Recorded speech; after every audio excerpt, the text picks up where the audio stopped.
बंदी छोड़ सतगुरु रामपाल जी परमेश्वर जी की जय हो। परम पिता परमात्मा सारी सृष्टि के रचनहार कुल मालिक असंख्य ब्रह्मांडों के स्वामी जगत गुरु तीनों लोकों में प्रवेश करके सबका धारण पोषण करने वाले राजाधिराज आत्माधार नाथों के नाथ देवों के देव महादेव सर्वेश्वर महेश्वर मृत्युंजय अजरो अमर आदि अनादि सनातनी प्रभु जगत पिता जगदीश्वर श्री श्री 1008 की उपाधि के वास्तविक अधिकारी अकाल मूर्त सौद स्वरूपी राम वासुदेव सर्वगतम वरम परम पूज्य प्रथम पूज्य परम संत परम पुरुष परम धनी परम दयालु सत्य कबीर हक्का कबीर अल्लाहु कबीर अल्लाहु अकबर बाखबर अल्लाह ताला जगत के तारणहार जगत के मुक्तिदाता जगत के जगन्नाथ हारे के सहारे हिंदुओं के राम मुसलमानों के अल्लाह सिखों के वाहिगुरु ईसाइयों के मसीह दया के सागर दया निधि करुणा के सागर करुणा निधि स्वयंभू परिभू संकट मोचन कष्ट हरण मंगल करण दुख भंजन अविगत कबीर निर्विकार निर्विषम परमात्मा अलय अलेख सतगुरु आदि अनादि सतगुरु असली मर्यादा पुरुषोत्तम असली राम असली कृष्ण असली घनश्याम असली मुरारी राजाओं के राजा महाराजाओं के महाराजा शहंशाहों के शहंशाह सम्राटों के सम्राट भगवानों के भगवान अल्लाहों के अल्लाह प्रभुओं के प्रभु मसीहाओं के मसीह सच्चे वाहिगुरु बाबाओं के बाबा पीरों के पीर सेठों के सेठ जगत सेठ सावड़सा सेठ सर्वगुण संपन्न अनंत कोटि कलाओं के स्वामी अनंत कोटि ब्रह्मांडों के नायक योगियों में महायोगी ध्यानियों में महाध्यानी सिद्धों में परम सिद्ध ज्ञानियों में तत्व ज्ञानी ब्रह्म ज्ञानी महाज्ञानी परम ज्ञानी सर्वश्रेष्ठ ज्ञानी विज्ञानी युवा कबीर समरथ कबीर असमवात अमित ओजा सच्चे रहनुमा करीम अल्लाह सुभान अल्लाह दुनिया के अंतिम पैगंबर 8 सितंबर 1951 से गांव धनाना जिला सोनीपत हरियाणा भारतवर्ष की पावन भूमि पे प्रकट रियल कल की भगवान श्री नारायण साकार हरि श्री बाबा साहेब नूर अनंत परमात्मा सच्चे दरवेश सच्चे बाखबर गरीब नवाज संत श्रोमणी सतगुरु रामपाल जी परमेश्वर जी के चरण कमल में साध संगति से जुड़े हुए देश विदेश से आप और हम सभी सत्सेवक भाई बहनों का अनंत कोटि दंडवत प्रणाम।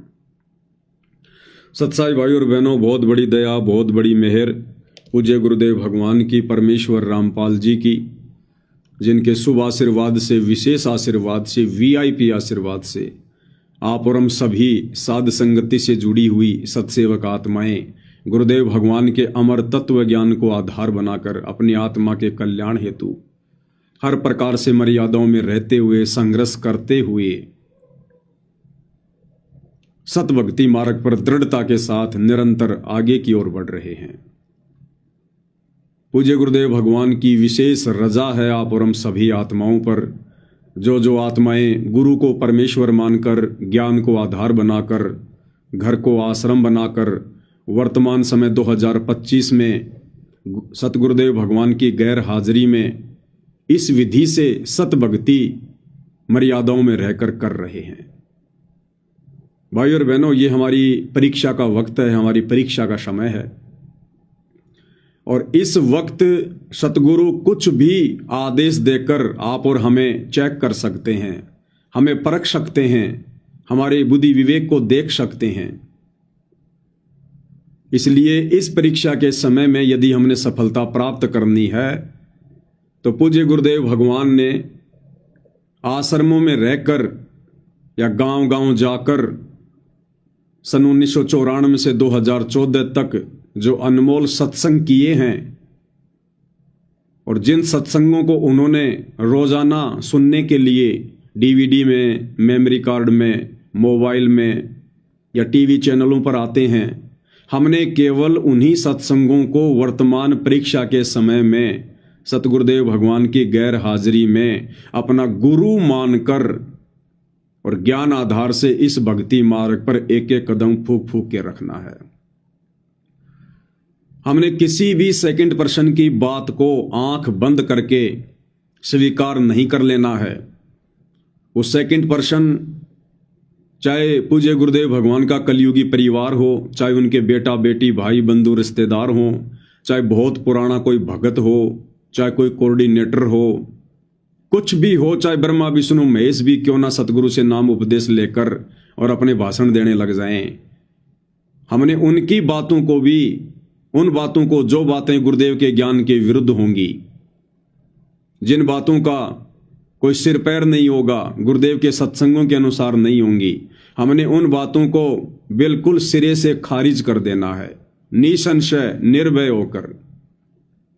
तो बाकी फिर बची कौन गया जिसकी बात पे हम आंख बंद करके विश्वास कर लेंगे। तब भाइयों और बहनों, हम इस भक्ति मार्ग पर सफलता की ओर आगे बढ़ सकते हैं,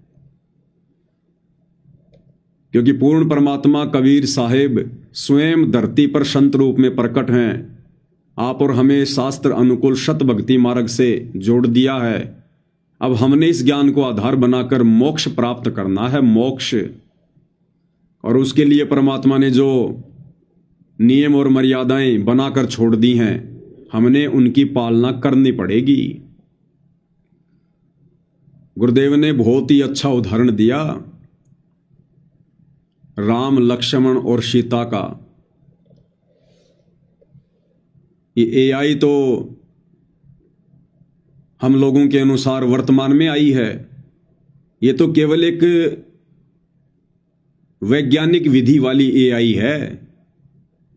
ये एआई काल की सतयुग से चल रही है, सतयुग से ये वाली एआई। और सतलोक में भी चल ही रही थी, वहां तो सारी टेक्नोलॉजी है ही।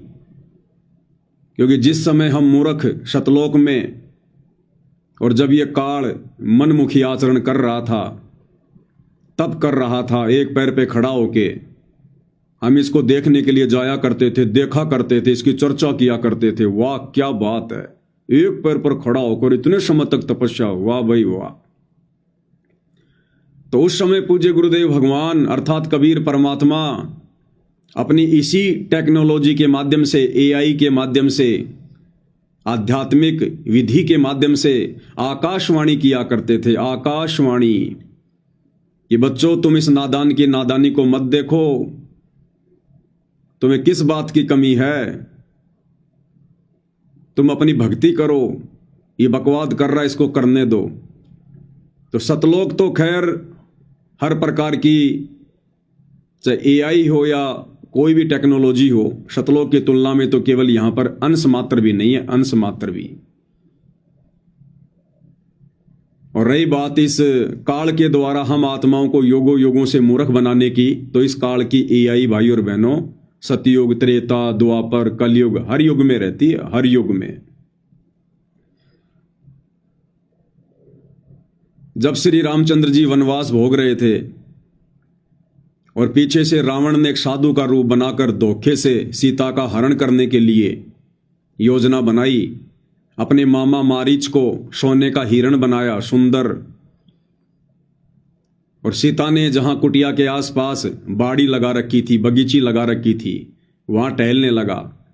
सीता का उस पर दिल आ गया, मन आ गया, और रामचंद्र जी से कहा कि मुझे ये हिरण चाहिए जीवित, मार तो वो वहीं से सकते थे, मुझे जीवित चाहिए। अब वो तो मायावी था, वहां से दौड़ लिया, पीछे पीछे रामचंद्र जी दौड़ लिए। रामचंद्र जी ने आने से पहले कह दिया था कि लक्ष्मण ध्यान रखना, ये कोई राक्षसों का षड्यंत्र हो सकता है, तो मेरी चिंता मत करना, और तेरी जो ड्यूटी है सीता की सुरक्षा करने की, वो तू बखूबी निभाना। बोला भैया ठीक है। लेकिन रामचंद्र जी को पता था कि ये सीता जिद की पक्की है, ये मानने वाली नहीं है, ये कुबद करेगी। तो रामचंद्र जी ने लक्ष्मण जी को एक मंत्र दे दिया और कहा, यदि तेरे को किसी कारण से आना भी पड़ जाए तो इस कुटिया के चारों तरफ ये मंत्र बोलकर एक रेखा खींच देना, और इसको कह देना कि रेखा से बाहर ना निकले। बोले भैया उसकी नौबत ही नहीं आएगी। रामचंद्र जी चले गए। पीछे से एआई का प्रयोग किया काल ने, एआई का। कुछ देर बाद में रामचंद्र जी की आवाज में इस काल ने आवाज निकालनी शुरू की, हूबहू रामचंद्र जी की। लक्ष्मण भैया मर गया, लक्ष्मण भैया मर गया, बचाओ भैया बचाओ, मेरी मदद करो भैया मेरी मदद करो। काल ने एआई का प्रयोग किया सीता को ठगने के लिए, दुर्गति करने के लिए। सीता ने कहा कि तुम्हारे भाई के ऊपर आपत्ति आ गई है, तुम जाओ उनकी मदद करो, वो पुकार रहे हैं। लक्ष्मण ने कहा कि माता मेरा भाई इतना कमजोर नहीं है।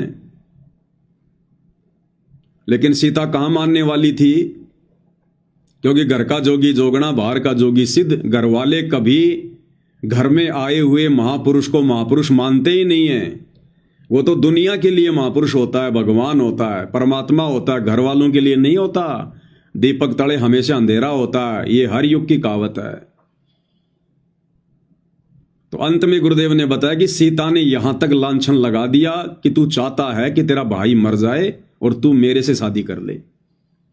जब इस प्रकार की ये कटी जली बातें सुनी तो मजबूरी में लक्ष्मण को फिर वो लक्ष्मण रेखा खींच के जाना पड़ा। और बाद में क्या हुआ हम सबको पता है। तो भाई और बहनों, वो वनवास का समय था, वो परीक्षा का समय था। और काल ने एआई का दुरुपयोग किया। एआई के माध्यम से तीनों लोकों के स्वामी विष्णु अवतार श्री रामचंद्र जी को ठग लिया।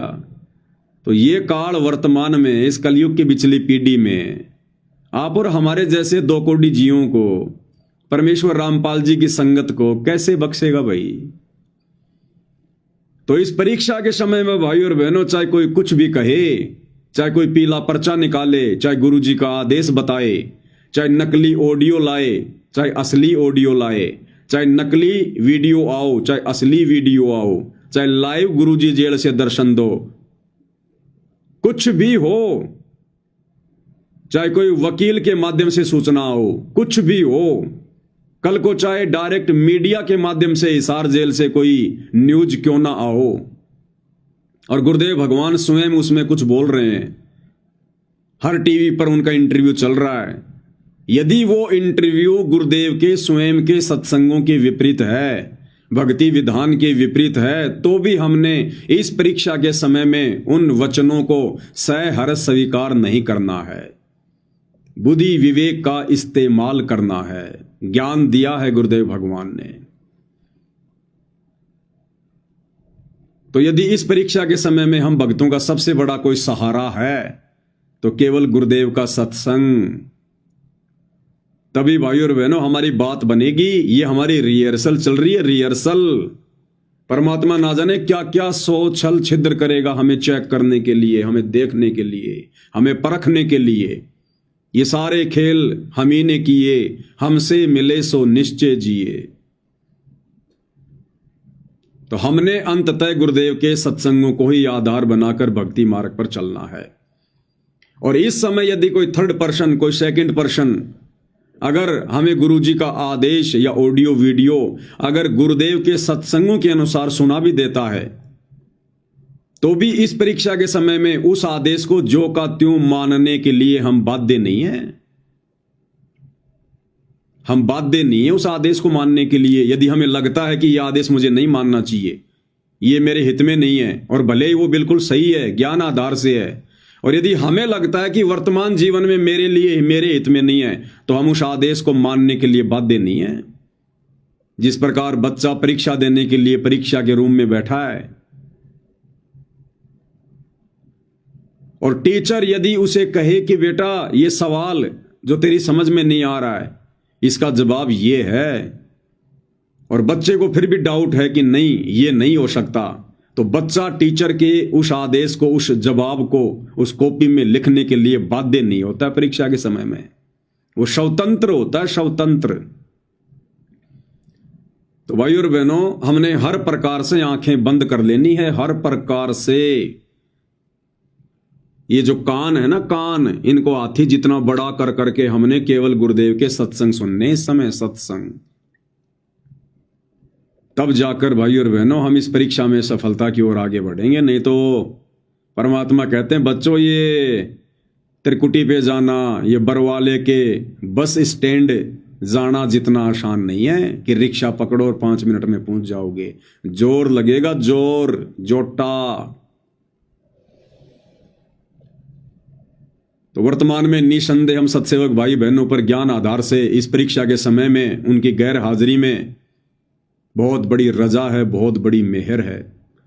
हमने लोगों की सुनना, लोगों की मानना छोड़ दिया है। एक कहावत है ना कि सुनो सबकी, करो अपने मन की। तो हम सुनते सबकी हैं, देखते सबके वीडियो हैं, सुनते सबके आदेश हैं, लेकिन हम करते वो हैं जो हमारी आत्मा हमें मंजूरी देती है, जो ज्ञान आधार से हमें उचित लगता है, हम वो करते हैं। और इस संगत ने वर्तमान में ज्ञान को आधार नहीं बनाया, इसलिए दर दर की ठोकर खाती फिर रही है, दर दर की ठोकर। हर किसी के उल्टे सीधे आदेशों को फॉलो करते हुई अपनी मर्यादाएं तोड़ रही है और निरंतर गुरुदेव भगवान की दोषी बन रही है। गुरुदेव भगवान की दोषी, उनके मिशन में भी बाधा उत्पन्न कर रही है। लगे थे भक्ति मार्ग पर मोक्ष प्राप्त करने के लिए और उल्टा गुरुदेव भगवान के मिशन में टांग अड़ा के खड़े हो गए।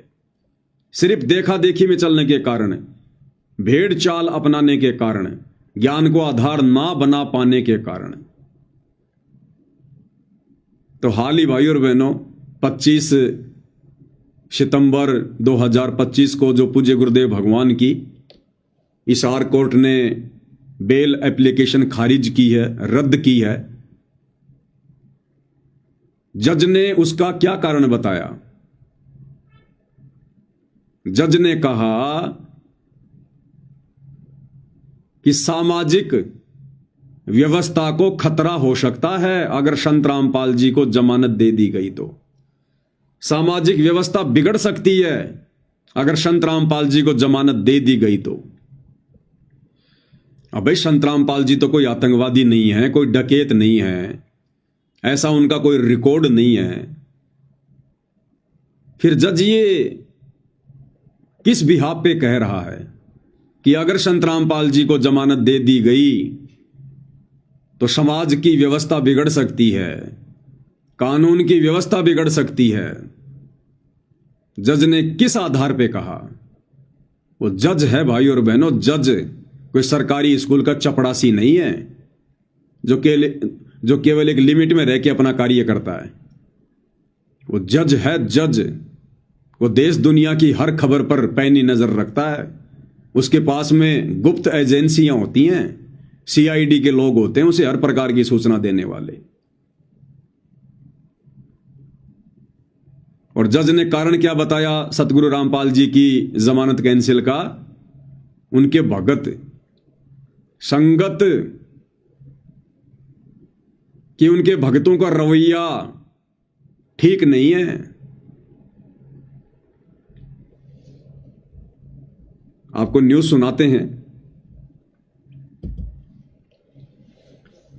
ये अमर उजाला का है, हिसार न्यूज। देशद्रोह केस में संत रामपाल जी को झटका। कोर्ट ने कहा जमानत देने से सार्वजनिक व्यवस्था गंभीर खतरे में पड़ सकती है।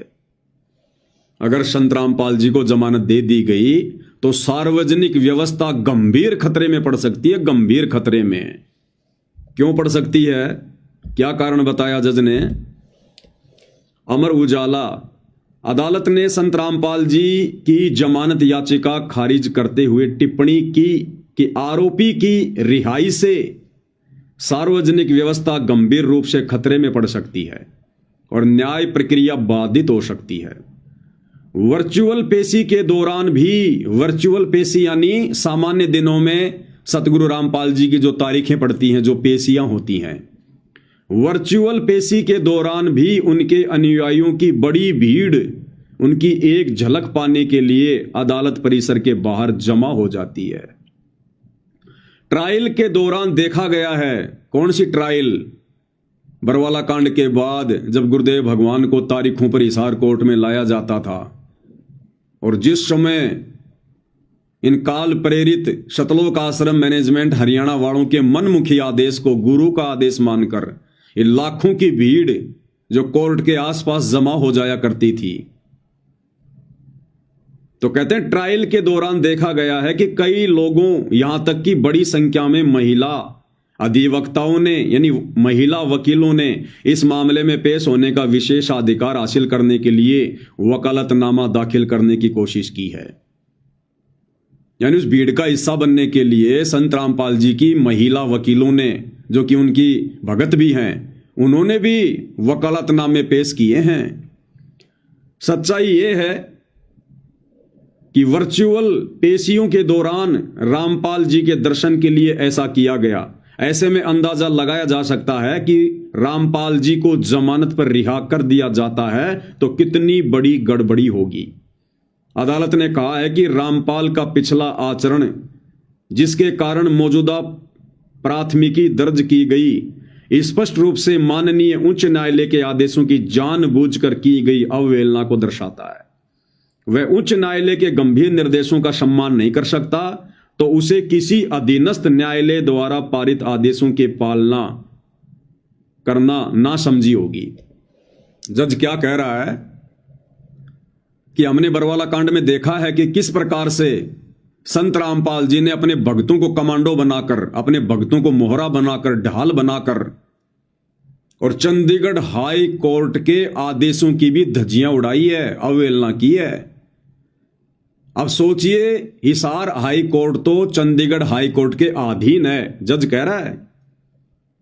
तो जज कह रहा है कि जो संत रामपाल जी अपने अनुयायियों को ढाल बनाकर, मोहरा बनाकर और माननीय चंडीगढ़ हाई कोर्ट के आदेशों की अवहेलना कर सकता है, तो हिसार कोर्ट के आदेशों की अवहेलना करने में, यानी कल को जमानत मिलने पर जब वो तारीखों पर आएंगे तो फिर से उनका वही ड्रामा शुरू हो जाएगा। तरह तरह के बहानेबाजी बनाएंगे, गंभीर बीमार है, हार्ट की बीमारी है, मेडिकल पेश करेंगे, पुलिस जाएगी तो फिर से भक्तों को कमांडो बना के खड़ा कर देंगे। तो कह रहे फिर दोबारा हमारे लिए उनको पकड़ना मुश्किल हो जाएगा, बड़ी मशक्कत करनी पड़ेगी, बड़ा पैसा खर्च होगा, लोग मारे जाएंगे। इस आधार पर जज ने सतगुरु रामपाल जी की जमानत रद्द कर दी। भक्तों का ये गुंडे मवालियों जैसा रवैया देखते हुए, भाई वो जज है, अंध भगत नहीं है कि जैसा किसी कोऑर्डिनेटर ने कह दिया वैसा मान लिया। तो कौन बने बाधक? यही मूर्ख संगत, यही नादान संगत। अब तुम्हें ये बातें समझ में आएंगी कि उस समय हम सत्सेवक भाई बहन वीडियो बना बना के तुम नादान संगत वालों को हिसार की तारीखों पर जाने के लिए क्यों मना किया करते थे। कि आज तुम्हारी ये नादानी, आज तुम्हारे द्वारा जो ये मूर्खता दिखाई जा रही है देखा देखी में, भेड़ चाल में, अरे तुम्हारा क्या काम है हिसार कोर्ट में? वहां तो जजों का और वकीलों का काम है। संगत कोई जज है क्या? संगत कोई वकील है क्या? या भीड़ इकट्ठा करके तुम जज को डरा दोगे? इस प्रकार से जमानत मिलती है क्या? कितना समझाया करते थे हम सत्सेवक वीडियो बना बना के, भाई ये मूर्खता मत करो। ये सतलोक आश्रम वाले काल प्रेरणा से तुम लोगों को हिसार की तारीखों पर भेजकर गुरुजी के लिए मुसीबतें पैदा कर रहे हैं, मुसीबतें। और देख लो आज वही हो गया। आज तुम भक्तों की उन्हीं भीड़ को देखते हुए उस जज की आंखों में आज भी वो भीड़ दिखाई देती है, आज भी जो ये नादान संगत तारीखों पर जाया करती थी, वो भीड़ जज को दिखाई देती है जब भी जमानत देने का समय आता है। और इसी भीड़ को देखकर, संगत की इसी नादानी को देखकर, जो नादानी संगत ने दिखाई थी, हम सत्सेवकों के लाख बार मना करने के बावजूद भी, लेकिन उस समय तो हमें मूर्ख समझा करते थे कि ये तो मूर्ख हैं, पागल हैं, गुरुद्रोही हैं। आज देख लो तुम कितने बड़े दोषी बन के खड़े हो गए अपने भगवान के, कितने बड़े पापी हो तुम। आज तुम लोगों की वजह से, तुम्हारी उस नादानी की वजह से आज गुरुदेव भगवान बारंबार जमानत याचिका लगवाते हैं लेकिन कैंसिल हो जाती है और हिसार जेल में बैठने को मजबूर हैं संगत की मूर्खता के कारण। ये रीजन बताया जज ने, तुम्हारी आंखों के सामने है, आंखों के सामने। और कोई रीजन बताया हो तो पूछ लो अपने कोऑर्डिनेटरों से, पूछ लो सतलोक आश्रम वालों से, गुरुदेव के बेटा बेटी भाई बंधु रिश्तेदारों से कि भाई कम से कम हमें यह तो बता दो, सच तो बता दो, गुरुजी हमारे भी तो कुछ लगते होंगे, क्या हमें सच जानने का अधिकार नहीं है कि गुरुदेव भगवान की जमानत याचिका किस कारण से खारिज हुई है? क्या तुम्हारा अधिकार नहीं है पूछने का? क्या सतगुरु रामपाल जी तुम्हारे गुरु नहीं है? अरे जो तुम इशार की तारीखों पर जाना अपना अधिकार समझा करते थे, तो क्या आज उनकी जमानत क्यों खारिज हुई है यह जानना तुम्हारा अधिकार नहीं है? तुम्हें टपका भी नहीं बताएंगे, टपका भी ये क्या होता है। और ज्यादा जोर जबरदस्ती की तो भाई ये भगत नहीं है, ये गुंडे हैं, गुंडे। तुम्हारी खोपड़ी के बाल उड़ा देंगे ये। इनको भगत समझने की गलती मत कर लेना कभी। भगत के भेष में भेड़िए हैं ये, भेड़िए। तो क्या तुम्हारा अधिकार नहीं है इन लोगों से पूछने का? पूछा कभी किसी ने आज तक कि गुरुजी की जमानत क्यों कैंसिल हो गई? तुम्हें तो यहां तक सूचना नहीं दी गई कि गुरुजी की जमानत कैंसिल हो गई, क्यों हुई ये तुम्हें कहां से बताएंगे? और तुम इनके न्यूज चैनल को सब्सक्राइब करवाने के लिए गांव गांव जो है वो डोल रहे थे, घूम रहे थे, तुम भटक रहे थे। किसान न्यूज चैनल को सब्सक्राइब करो, बस यही न्यूज चैनल है दुनिया में जो सच दिखाएगा। अरे तो भक्तों को भी सच नहीं दिखा रहा, जगत को क्या खाक दिखाएगा?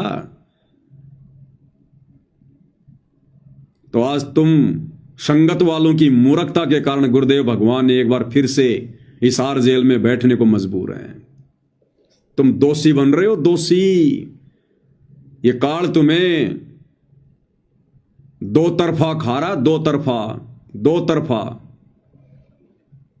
एक तरफ तो इन आश्रम वालों में कुप्रेरणा करके, इनकी बुद्धि भ्रष्ट करके और तुम्हारे से भक्ति विरुद्ध कुकर्म करवा के, राजनीति जैसे घटिया कर्म करवा के, आन उपासना में सहयोग करवा कर एक तरफ तो तुम्हारी वहां कर्म फोड़ रहा है और दूसरी तरफ गुरुदेव भगवान की जमानत में बाधा उत्पन्न करवाकर तुम्हें दो प्रकार से ठग रहा है ये काल, दोनों साइड से। और तुम सतलोक जाने की उम्मीद कर रहे हो। तुम नादान संगत वालों ने तो गुरुदेव भगवान को हिसार जेल में खून के आंसू रुलाए, खून के आंसू। इसीलिए वो परमात्मा बाहर नहीं आ रहा, क्योंकि ये मूर्खता तुम अब भी नहीं छोड़ रहे, अब भी नहीं छोड़ रहे तुम।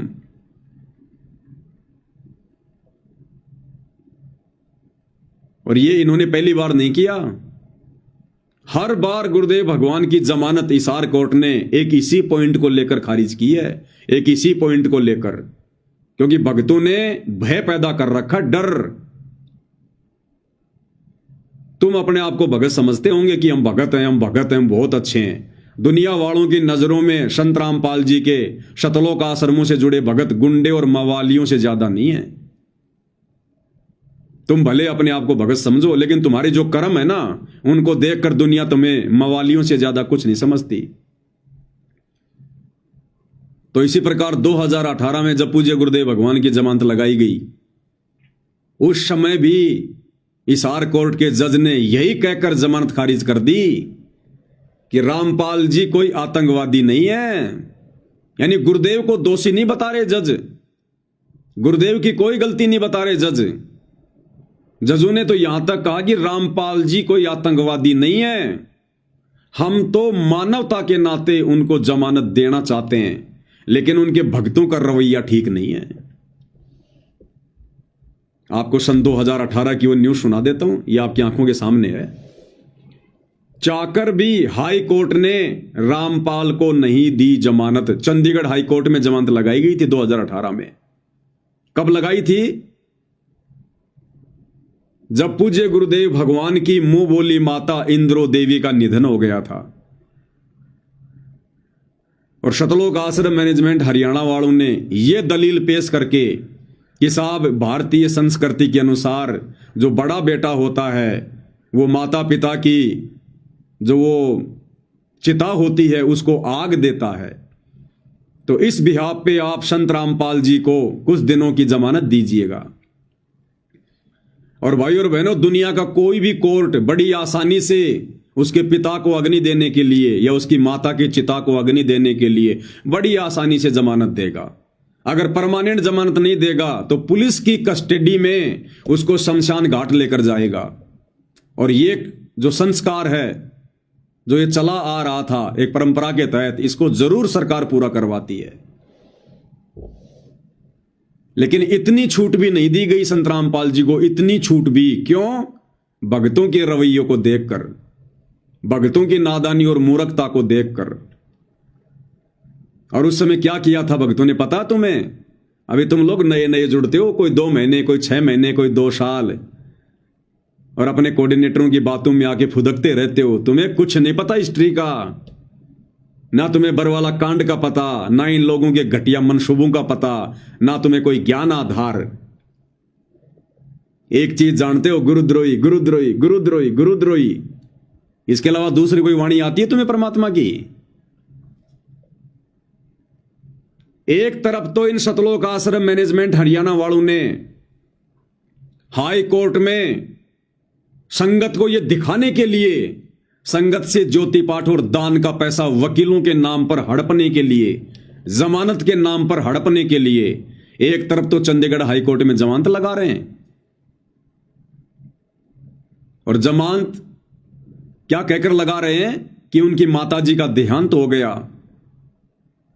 और उनकी माताजी को अंतिम संस्कार में संत रामपाल जी ने अग्नि देनी है। ठीक है, लगा दी याचिका, कोर्ट भी बैठ गया। कोर्ट ने कहा भैया ठीक है, कल फैसला करेंगे। माताजी की बॉडी को डीप फ्रिज में लगा दिया गया, बर्फ में लगा दिया गया एक रात के लिए, क्योंकि कोर्ट का फैसला दूसरे दिन शुक्रवार को आना था। 2018 22 अप्रैल की बात है ये। 23 अप्रैल को फैसला आना था। रात को बॉडी को डीप फ्रिज में लगा दिया गया और कोर्ट ने साफ मना कर दिया था कि भीड़ इकट्ठा नहीं होनी चाहिए। उसके बावजूद सतलोक आश्रम सिंहपुरा में, रोहतक में उस समय धनाना नहीं बना था। सतलोक आश्रम में और सोनीपत में कई हजारों की संख्या में संगत को इकट्ठा कर लिया गया और सीआईडी वालों ने तुरंत जज के पास में सूचना पहुंचा दी कि साहब इन्होंने तो कोर्ट के आदेशों के बावजूद भीड़ इकट्ठा कर ली। और दूसरी तरफ 23 अप्रैल को दिन के 12 बजे फैसला आना था कि जज सतगुरु रामपाल जी को जमानत देंगे या नहीं देंगे उनकी माताजी के अंतिम संस्कार के लिए। 12 बजे फैसला आना था। और भाई और बहनों, जज अवश्य जमानत देता, भले एक दिन की देता, पुलिस साथ में भेजता। लेकिन इन सतलोक आश्रम मैनेजमेंट वालों ने क्या किया? इनका षड्यंत्र, ये नहीं चाहते थे कि गुरुजी जेल से बाहर आए। 12 बजे कोर्ट का फैसला आना था और इन सतलोक आश्रम वालों ने सुबह 8:30 बजे ही सतगुरु रामपाल जी की मुंह बोली माता जी का अंतिम संस्कार कर दिया और अंतिम संस्कार का वीडियो बनाकर सोशल मीडिया पर डाल दिया। सीआईडी वाले तो चारों तरफ थे, उन्होंने तुरंत वो वीडियो जजों को भेज दिया और जज ने देखा भैया जिस काम के लिए मैं जमानत देने वाला था आज, वो काम तो इन्होंने कर दिया। अब सतगुरु रामपाल जी की बाहर क्या आवश्यकता है? उनकी माताजी का अंतिम संस्कार तो उनके छोटे भाई ने कर दिया, महेंद्र ने, जो भगोड़ा बन के घूम रहा है। तो सीधे सीधे जज ने सतगुरु रामपाल जी की जमानत को कैंसिल कर दिया। अब बताओ भाई और बहनों, अरे क्यों उस डेड बॉडी को रात को फ्रिज में रखा? अगर दूसरे दिन कोर्ट का फैसला आने से पहले ही अगर आपने यह कार्य करना था तो कम से कम फैसला तो आने देते जज का। 12 बजे तक का तो इंतजार करते। इन्होंने सुबह 8:30 बजे ही इकट्ठा होकर भक्तों ने अंतिम संस्कार कर दिया और वीडियो बना के डाल दिया। ये चाहते हैं कि सतगुरु रामपाल जी भगवान की जमानत हो, सतगुरु रामपाल जी बाहर आए।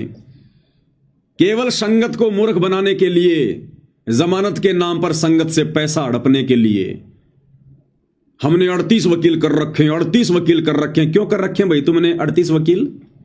अरे क्यों कर रखे हैं 38 वकील? तो कोर्ट ने क्या कहा था, ये दास व्हाट्सएप के ग्रुपों में डाल देगा, 2018 में भी मैंने डाली थी। चाकर भी हाई कोर्ट ने रामपाल को नहीं दी जमानत। जागरण संवाददाता चंडीगढ़। बरवाला हिसार के सतलोक आश्रम प्रमुख संत रामपाल की अंतरिम जमानत याचिका पंजाब एवं हरियाणा हाईकोर्ट ने मंगलवार को खारिज कर दी। हाईकोर्ट ने कहा है कि हम चाहते हैं कि रामपाल अपनी मां की अंतिम क्रिया में शामिल हो। देखो जज ने भी कितनी जज ने भी कितनी दयालुता दिखाई, मानवता दिखाई।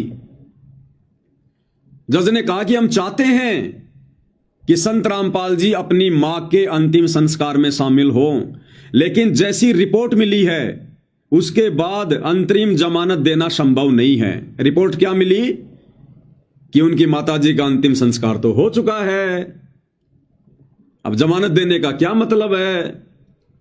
अब बताओ भाई और बहनों, ये काम ये सतलोक आश्रम वाले जानबूझ के करेंगे या अपनी मूर्खता के कारण करेंगे? ये इन्होंने जानबूझ के किया ऐसा, ताकि सतगुरु जी जमानत पर बाहर ना जाए।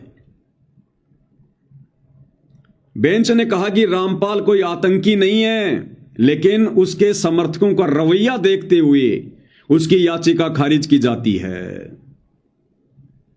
उनके समर्थकों का रवैया देखते हुए, जो हिसार की तारीखों पर जाया करते थे ना, तुम भीड़ जमा किया करते थे, कानून व्यवस्था में बाधा उत्पन्न किया करते थे, रोडें जाम हो जाती थी, गुरुदेव भगवान को जेल से कोर्ट में लाने में प्रशासन को परेशानी होती थी, कितनी पुलिस लगानी पड़ती थी, जनता कितनी दुखी हो जाती थी। क्या तुम जज थे? तुम वकील थे जो तुम गुरुजी की जमानत करवाने जाया करते थे, या तुम कोई फैसला देने जाया करते थे? काम क्या था वह भक्तों का? भक्तों के कारण है। लेकिन उसके समर्थकों का रवैया देखते हुए उसकी याचिका खारिज की जाती है। हुआ ये कि सुनवाई शुरू होते ही, यानी जब 11 बजे कोर्ट में जज बैठा सुनवाई के लिए कि जमानत देनी है या नहीं देनी है, हुआ ये कि सुनवाई शुरू होते ही प्रदेश के पुलिस महानिदेशक डीजीपी और सोनीपत के पुलिस अधीक्षक एसपी दोनों पेश हुए। दोनों ने बताया कि उनके पास में इंटेलिजेंस से कुछ सूचनाएं आई हैं, हम इन सूचनाओं को चैम्बर में दिखा सकते हैं।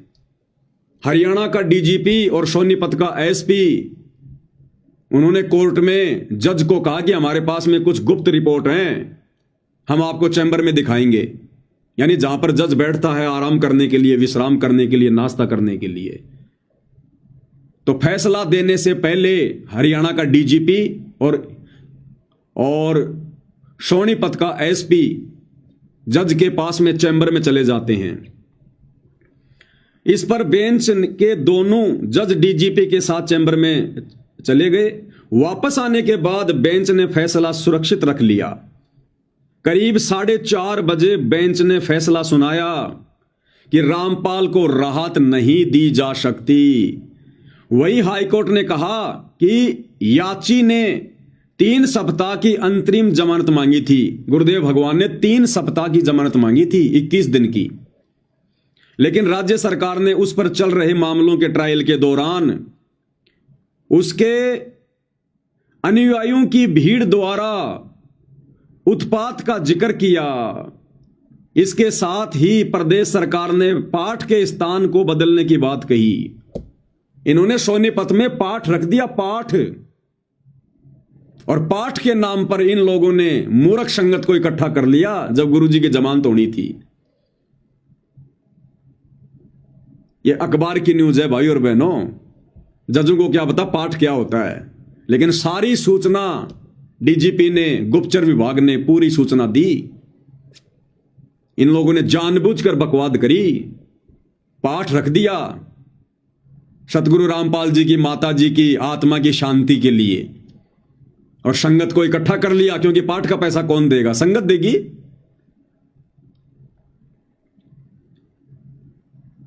वही हाईकोर्ट ने कहा कि याची ने 3 सप्ताह की अंतरिम जमानत मांगी थी, लेकिन राज्य सरकार ने उस पर चल रहे मामलों के ट्रायल के दौरान उसके अनुयायियों की भीड़ द्वारा उत्पात का जिक्र किया। इसके साथ ही प्रदेश सरकार ने पाठ के स्थान को बदलने की भी बात कही। डीजीपी बोले समर्थकों को संभाल पाना मुश्किल होगा, क्योंकि बरवाला कांड में भगतों का रवैया देख रखा था इन लोगों ने, कैसे पुलिस वालों पे पत्थर मार रहे थे, पेट्रोल बम फेंक रहे थे, बंदूकें ले लेके, काले कपड़े पहन के, कमांडो बन के। तो डीजीपी ने कहा कि साहब इनके भगतों को संभालना बड़ा मुश्किल होगा। डीजीपी ने कोर्ट में कहा कि अगर रामपाल को उसकी मां के अंतिम पाठ में शामिल होने की इजाजत दी गई तो वहां उनके समर्थक एकत्रित होंगे। सुरक्षा के प्रबंध के बावजूद हजारों समर्थकों को संभालना मुश्किल हो जाएगा। ऐसे में लाठी चार्ज व अन्य तरीके भी शायद नाकामी साबित हों। रामपाल के अनुयायियों ने एक लंबे समय से रामपाल को नहीं देखा है, वे उसकी एक झलक के लिए हिंसक हो सकते हैं, यानी वो गुंडागर्दी कर सकते हैं, अपना आपा खो सकते हैं। सही कह रहे हैं ये लोग, क्योंकि इन्होंने बरवाला कांड में देखा है कि भगत किस प्रकार से हिंसक हो गए थे, अपना आपा खो के किस प्रकार से लड़ाई झगड़ा कर रहे थे। 300 पुलिस वालों को घायल कर दिया था। अरे पुलिस वाले तो लड़ाई कर सकते हैं, मार सकते हैं, पीट सकते हैं, वो भगत नहीं है। वो तो कोर्ट के आदेश की पालना कर रहे थे। हम भगतों को कब आदेश दिया गुरुजी ने पुलिस वालों को डंडे मारने का, वो पत्थर मारने का, पेट्रोल बम फेंकने का, आग जला के मशाल ले लेकर छाती पीट पीट कर पुलिस वालों को ललकारने का? ये दास तो वहां मौजूद था। तो देख लिया भाई और बहनों आपने, इस प्रकार से ये काल परमात्मा के विरुद्ध खड़ा करके अपनी सूक्ष्म चाल चल के और संगत के क्रम फुड़वाता है। और हम सत्सेवक चिल्ला रहे थे वीडियो बना बना के, ऑडियो डाल डाल के, मत जाओ तारीखों पर, मत जाओ तारीखों पर। भाई तुम्हारा क्या काम है तारीखों पर? तुम गुरुदेव के लिए परेशानी पैदा कर रहे हो। तुम इन आश्रम वालों की चाल को समझ नहीं रहे। ये नहीं चाहते कि गुरुजी आ जाएं। अगर गुरुजी आ गए तो इनको पैसा कौन देगा, इनको ज्योति पाठ कौन देगा? सब अपने गुरुजी के हाथ में देंगे। इनकी चौधर इनके हाथों से चली जाएगी। ये मनमानी नहीं कर पाएंगे, राजनीतियां नहीं कर पाएंगे, इनके ऊपर अंकुश लग जाएगा। और मन कभी भी अंकुश में रहना पसंद नहीं करता, क्योंकि ये मन के अधीन है। लेकिन किसी ने नहीं सुनी और भगवान के दोषी बनते चले गए। और इसी कारण से तारीखों पर आते जाते समय कभी 10 मर रहे हैं, कभी 12 मर रहे हैं एक साथ, 12 एक्सीडेंट में। कोई ट्रेन के नीचे आके मर रहा है, कट रहा है, कोई घर पर ही नहीं पहुंचा। और नेपाल से एक बिंदिया बहन इसार की तारीख पर आई थी 2018 में, और इसार के मटका चौक पर उसको फांसी लगा दी गई। फांसी सिर्फ गुरुजी की जमानत को रुकवाने के लिए, गुरुजी पर और मुकदमे लगवाने के लिए। ये सारे हथकंडे इन आश्रम वालों ने अपनाए। इन आश्रम वालों ने मना किया करते थे, मत जाओ तारीखों पर, मत जाओ तारीखों पर। आने वाले समय में तुम्हारी ये मूर्खता गुरुजी के लिए बाधा उत्पन्न करेगी। ना ना, जाएंगे तारीखों पर, दर्शन करेंगे गुरुजी के। अरे दर्शन से मोक्ष होता है क्या? तुम मर्यादा में हो नहीं, भक्ति कर नहीं रहे, दर्शन करके तुम मोक्ष प्राप्त कर लोगे। 650 साल पहले भगवान 120 साल तक धरती पर रहे, रोजाना सुबह शाम भक्तों को दर्शन दिया करते थे। हो गए पार। जाएंगे तारीखों पर, जाएंगे तारीखों पर, ले लो प्रसाद। गुरु के लिए भी बाधा उत्पन्न और खुद भी अपना सत्यानाश। 13 भगत मरे एक साथ एक्सीडेंट में, तारीखों पर जाने वाले 13। दास आपको अक्सर वीडियो दिखाता रहता है। महाराष्ट्र के लातूर जिले से दो मिनी बसों में भगत भरकर, जिनमें बच्चे, महिला, बुजुर्ग, औरत, और इसार की तारीख पर गुरुजी के दर्शनों के लिए, कि गुरुजी का आदेश है। महाराष्ट्र से चले थे 2 बसें भर के।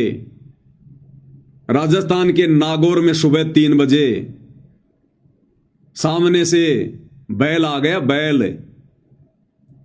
और वो गाड़ियां, दोनों गाड़ियां जो आगे पीछे थी, दोनों गाड़ी एक्सीडेंट हो गई, पेड़ से जा टकराई। 13 भगत मरे ऑन द स्पॉट। 13 भगत दुर्गति से तड़प तड़प के। सुन लो ये न्यूज। नमस्कार, वन इंडिया हिंदी में आपका स्वागत है। राजस्थान के नागौर में शनिवार तड़के बड़ा हादसा हो गया। नागौर के कुचामन सिटी के पास 2 मिनी बसें बेकाबू होकर पेड़ से टकरा गई।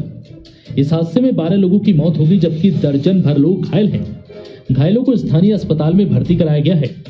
पुलिस के मुताबिक महाराष्ट्र के लातूर और सोलापुर के लोग 2 मिनी बस में सवार होकर हरियाणा के हिसार जा रहे थे। बस किशनगढ़ हनुमानगढ़ मेगा हाईवे से कुचामन सिटी के पास से गुजर रही थी, तभी सामने लावारिस गौवंश आ गए। इन्हें बचाने की कोशिश में एक मिनी बस बेकाबू हो गई और सड़क किनारे खिजली के पेड़ से जा टकराई। उसके पीछे चल रही बस भी बेकाबू हो गई और पेड़ से टकरा गई। वहीं इस दर्दनाक हादसे में एक बच्ची और 4 महिलाओं समेत 12 लोगों की मौत हो गई। वहीं दोनों बसों में सवार यात्रियों में से 10 लोग घायल हैं, जिनमें से 6 की हालत बेहद गंभीर बताई जा रही है। फिलहाल इस खबर में इतना ही। तमाम अपडेट्स के लिए बने रहिए वन इंडिया हिंदी के साथ। ले लिया प्रसाद, हो गया मोक्ष, करवा लिया मोक्ष। हिसार भी नहीं पहुंच पाए, राजस्थान से मोक्ष हो गया। मनमाना आचरण, भेड़ चाल, देखा देखी। सतगुरु ने ज्ञान दिया, जबरदस्ती नहीं करेगा और जबरदस्ती करने वालों की रक्षा भी नहीं करेगा। काल के साथ एग्रीमेंट है कि भगवान आप नीचे जाना, जबरदस्ती ना करना। जो आपका ज्ञान समझे उसको सतलोक ले जाना। तो ये सतगुरु के ज्ञान में ये तारीखों पर जाना। अरे सतगुरु ने हमें एक नेक नागरिक बनाया है, सभ्य नागरिक बनाया है, आदर्श नागरिक बनाया है। और नेक नागरिक कभी भी इस प्रकार की हरकतें नहीं करता।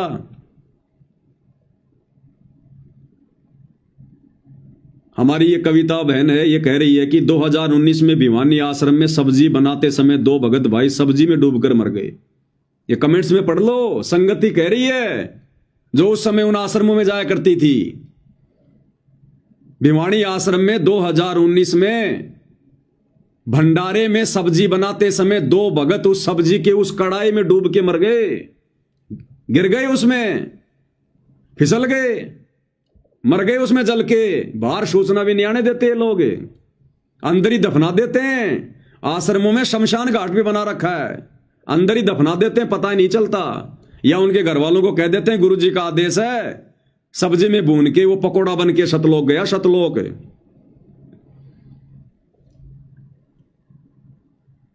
दूसरा कमेंट्स कर रही है ये कविता बहन, भिवानी से हिसार जाते समय तारीख पर ऑटो पलटने से कई बार दुर्घटना हो चुकी है। बहुत मरे भाई और बहनों, कम से कम 400-500 भक्तों की मौत, अकाल मौत, दुर्गति से मौत। 2014 बरवाला कांड के बाद 2014 से 2019 तक, जब तक ये कोरोना नहीं आया था, 2020 तक, इन आश्रम वालों के मनमाने आदेशों की वजह से हिसार तारीखों पर, रोहतक तारीखों पर आने जाने वाले कम से कम 400-500 भक्तों की अकाल मौत हो चुकी है। ये मोक्ष प्राप्त करेंगे क्या? इनके तो आने वाले समय में दुर्गति होगी, दुर्गति। इसलिए गुरु दुखी है। दर्शन से मोक्ष होगा। 2018 या 19 की बात है, इन्होंने जो रोहतक में पशु मेला ग्राउंड में कबीर प्रकट दिवस मनाया था, कितनी भयंकर बारिश आई थी, तूफान आया था, इनकी सारी योजना धरी धरी रह गई। बोले गुरुजी का आदेश है, गुरुजी का आदेश है।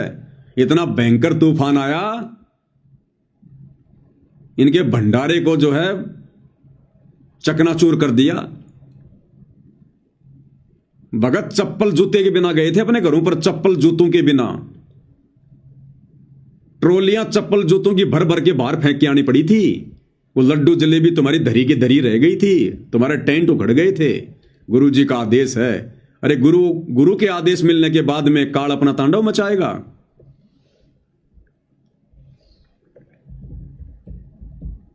मेरे पास वीडियो होगा तो आपको दिखाता हूं मैं।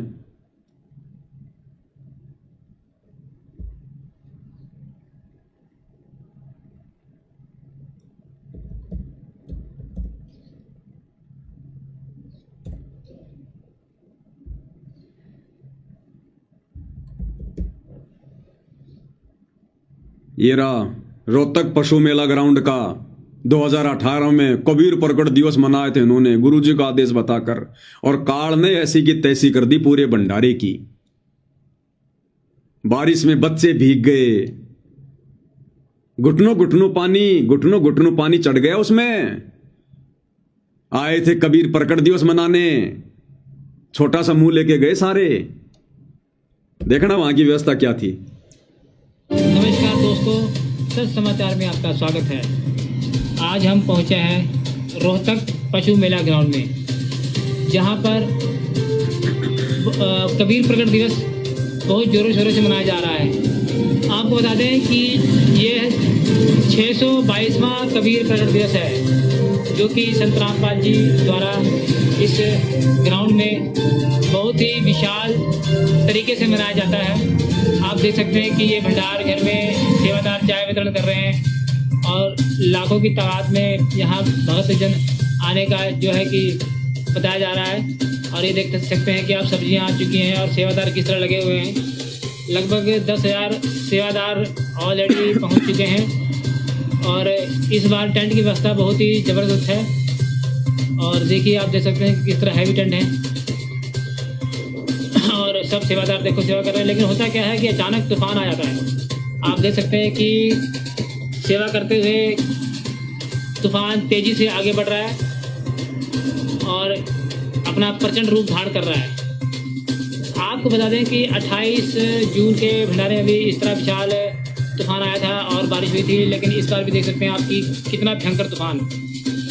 देखिए कैसे भगत जन तूफान में दौड़ रहे हैं। आप देख सकते हैं कि देखिए बहुत ही तेज गति से तूफान है। कैसे टेंट उड़ जा रहे हैं और सारे भगत जन शेड के नीचे आ रहे हैं। बच्चे दौड़ रहे हैं, आप देख सकते हैं इस वीडियो में। लेकिन जो हैवी शेड है उसमें कोई परिवर्तन नहीं। हालांकि इसकी व्यवस्था में कोई दिक्कत नहीं आई है, जो कि संत रामपाल जी महाराज जी ने इस बार व्यवस्था बहुत ज़बरदस्त करवाई है। देख सकते हैं कि कितना भयंकर तूफान, जो कि शेड को ले उड़ने की ताकत रखता था, लेकिन इस बार शेड बताया जा रहा है कि बहुत ही ज़बरदस्त तरीके से बनाए गए हैं। भगत जन शेड के नीचे सुरक्षित खड़े हैं और देखिए कैसे भगत भाग रहे हैं। आप देख सकते हैं कि तूफान की गति बहुत ही तीव्र है और इसके बाद ही बारिश स्टार्ट होती है। आप देख सकते हैं किस तरह तेजी से बारिश पड़ रही है। ये दुर्गति हुई थी 2018 में। चप्पल जूतों के ट्रैक्टर की ट्रॉलियां भर भर के बाहर फेंकनी पड़ी थी, बिना भंडारा किए भागे। गुरु जी का आदेश है। गुरु आदेश होने के बाद में काल उंगली कर देगा। गुरु को मानुष मान के, उस कागज के टुकड़े को भगवान मान के उसका प्रकट दिवस मनाने गए थे, तो यही होगा। ये हाल है। और उसी भंडारे में जो रमेणियां हो रही थी 2018 या फिर 19 की बात है, उसके 1 साल बाद रमेणी जैसे ही समाप्त हुई, रमेणी के तुरंत बाद में गर्मी के चलते जिस भगत की रमेणी हुई थी, आडा अटैक से उसकी मौत हो गई उसी समय। अपनी भगतमती को, अपनी पत्नी को अपने घर पर भी नहीं ले जा पाया। यह सतगुरु का आदेश है। ये रमेणी करते ही तुरंत बाद में हार्ट अटैक से मौत हो गई। वहीं विधवा बना दिया उसको, विधवा। सतगुरु का आशीर्वाद है। भाई और बहनों, ये लोग संगत को डरा धमका के सूचनाएं बाहर नहीं आने देते, अन्यथा आए दिन संगत की दुर्गति हो रही है। आए दिन तगड़े तरीके से। आधे को तो कह देते हैं गुरु जी का आदेश है, वो सतलोक गया, मेरा सैनिक था सतलोक गया। अरे दिल्ली के मुंडका आश्रम में टैंकर की सफाई करते करते 3 भगत मरे। 3, एक नेपाल का, एक सीकर का, एक हरियाणा का। टैंकर की सफाई करते करते 3 भगत थे, जिसमें 2 मर गए थे, सीकर का और नेपाल का। सीकर का और नेपाल का अंदर ही जहरीली गैस से, और तीसरा बेहोश हो गया और बाद में पीला पर्चा निकाल दिया कि गुरुजी का आदेश है, वो तो मेरे सैनिक थे, वो तो सतलोक गए। अरे फिर तीसरे को क्यों बचाया? जब सतलोक ही जा रहे थे तो उसको भी मरने देते। बेहोश तो हो गया था, 5 मिनट और उसको पड़ा रहने देते, वो भी सतलोक चला जाता, उसको क्यों बचाया? ये दुर्गति है भाई और बहनों। सैकड़ों घटनाएं, फिर भी अंधभक्तों की आंखें नहीं खुलती हैं। इसलिए परमात्मा कहते हैं निरंजन धन तेरा दरबार, यहां तनिक ना न्याय विचार। दर्शन करेंगे गुरु जी के। आज तुम्हारे उन्हीं दर्शनों के चक्कर में आज बार बार गुरुदेव भगवान की जमानत याचिकाएं कैंसिल हो रही हैं, क्योंकि तुम लोगों ने अपना जो रवैया था वो समाज को, जजों को, प्रशासन को अच्छे से दिखा रखा है कि हम कितने बड़े भगत हैं। बरवाला कांड में और बरवाला कांड के बाद में एक बार तो मार्च 2015 या 16 की तारीख थी, इन्होंने इतने भगत इकट्ठे कर दिए हिसार जेल के आगे और इनको दौड़ा दौड़ा के मारा। वहां पर दौड़ा दौड़ा के 1100 भक्तों के ऊपर मुकदमे दर्ज हुए थे, 1100 भक्तों के ऊपर। देश और दुनिया में सिवाय गुरु जी की बदनामी की इन्होंने कुछ नहीं किया। कर लो दर्शन, हो गया तुम्हारा मोक्ष दर्शनों से। कितने दर्शन किए तुमने गुरु जी के? तुम्हारी वजह से बाद में प्रशासन ने संत रामपाल जी को तारीख पर कोर्ट में भी लाना बंद कर दिया। जेल में ही तारीखें होने लग गई, जेल में ही। कर लो दर्शन। सत्संग नहीं सुने भाई, ये ज्ञान की कमी है, ज्ञान की कमी। ये झंडूपना वही कर सकता है जिसने सतगुरु के ज्ञान को नहीं समझा। तो सतगुरु के परिवार ने तो ज्ञान को कभी समझा ही नहीं, उनको तो छींट भी नहीं है। और तुमने उन लोगों को महाज्ञानी मानकर उनको फॉलो करना शुरू कर दिया, तो क्या होगा? परमात्मा कहते हैं ज्ञानी से ज्ञानी मिले और करे ज्ञान की बात, और मूर्ख से मूर्ख मिले के घूसा के लात। तो दोनों तरफ मूर्ख पैदा हो गए, आश्रम वाले भी और आश्रमों के पीछे लगी हुई संगत भी। तो घूसे और लात ही चले, और वही चल रहे हैं अभी तक। और गुरुदेव भगवान ने क्या बताया सत्संगों में कि दर्शनों से मोक्ष नहीं होता है। मेरी ही महिमा ये चारों वेद गा रहे हैं, सुना रहे हैं। परमात्मा ये करता है, परमात्मा ये करता है, परमात्मा ऐसी लीला करता है। लेकिन मेरे पाने की विधि वेदों में वर्णित नहीं है। अब यहां दो प्रश्न उठते हैं कि एक तो परमात्मा सामने बोल रहे हैं, कह रहे हैं, प्रत्यक्ष खड़े हैं, फिर कहते हैं मुझे पाने का तरीका वेदों में नहीं है। अब इससे क्या सिद्ध होता है कि परमात्मा के दर्शन कर लेने से मोक्ष नहीं, परमात्मा के द्वारा दिए गए उस भक्ति की कमाई करने से मोक्ष होगा। नहीं तो परमेश्वर 120 वर्ष रहे, जिनको अच्छी आत्माओं ने भी दे दर्शन किए, बुरा ने भी किए, जो उनके विरोधी थे, उन मार मार कर रहे थे उनके पीछे, उन्होंने भी दर्शन किए। दर्शन से मोक्ष नहीं है, परमात्मा के उस मंत्र से मोक्ष है। मोक्ष का मीन है कि जैसे हम परमात्मा ने हमें विधि बताई है वह कमाई कराएंगे, उस राम नाम के धन को जोड़ेंगे, उस भक्ति की शक्ति योग के बलते, भक्ति के बल से, उस राम नाम की कमाई की शक्ति से हम सतलोक जाएंगे। वहां जाकर के हम परमानेंट सुखी हो जाएंगे। उसको प्रभु प्राप्ति कहा जाता है। परमात्मा यहाँ आए, सभी को प्राप्त थे, दर्शन भी होते थे, लेकिन मोक्ष कोई नहीं, मुक्त कोई नहीं हुआ, क्योंकि हमने परमेश्वर के उस ज्ञान पर विश्वास नहीं किया, न उनके द्वारा दी गई भक्ति की साधना की। तो परमात्मा के नाम से मोक्ष होगा, केवल दर्शन मात्रता नहीं। तो उस समय देखा देखी में, भेड़ चाल में, कोऑर्डिनेटरों के कहने पर इस 8 तारीखों पर जाने के बजाय अगर घर बैठकर ध्यान से सत्संग सुनते तो तुम्हारा भी भला होता, और सतगुरुदेव भगवान की कानूनी जो प्रक्रिया है उसमें भी बाधा उत्पन्न नहीं होती। लेकिन तुमने अपना भी काम बिगाड़ा और गुरुदेव के लिए भी परेशानी उत्पन्न कर दी। इसलिए परमात्मा कहते हैं बिना सोचे समझे जो करे पाछे सो पछताए, और काम बिगाड़े आपना और जग में होत असहाय। खुद की भी बेइज्जती और संसार में भी बड़ी हंसी करवाता है। कर लो दर्शन, ले लो मोक्ष। दर्शनों से मोक्ष मिलेगा। अगर दर्शनों से मोक्ष मिले तो संगत को तो कई साल हो गई दर्शन नहीं हो रहे, और जिस जेल में गुरुदेव भगवान बैठे वहां के कैदियों को तो सारा दिन दर्शन होते हैं। उन पुलिस वालों को तो दिन में कई कई बार दर्शन होते हैं। चले गए सारे सतलोक, वो तो पार हो गए होंगे सारे के सारे कैदी। ये हमारी मूर्खता है, मूर्खता। और जब तक ये मूर्खता संगत दिखाती रहेगी, भाई सतगुरु प्रसन्न नहीं होने वाला, सतगुरु प्रसन्न नहीं होने वाला।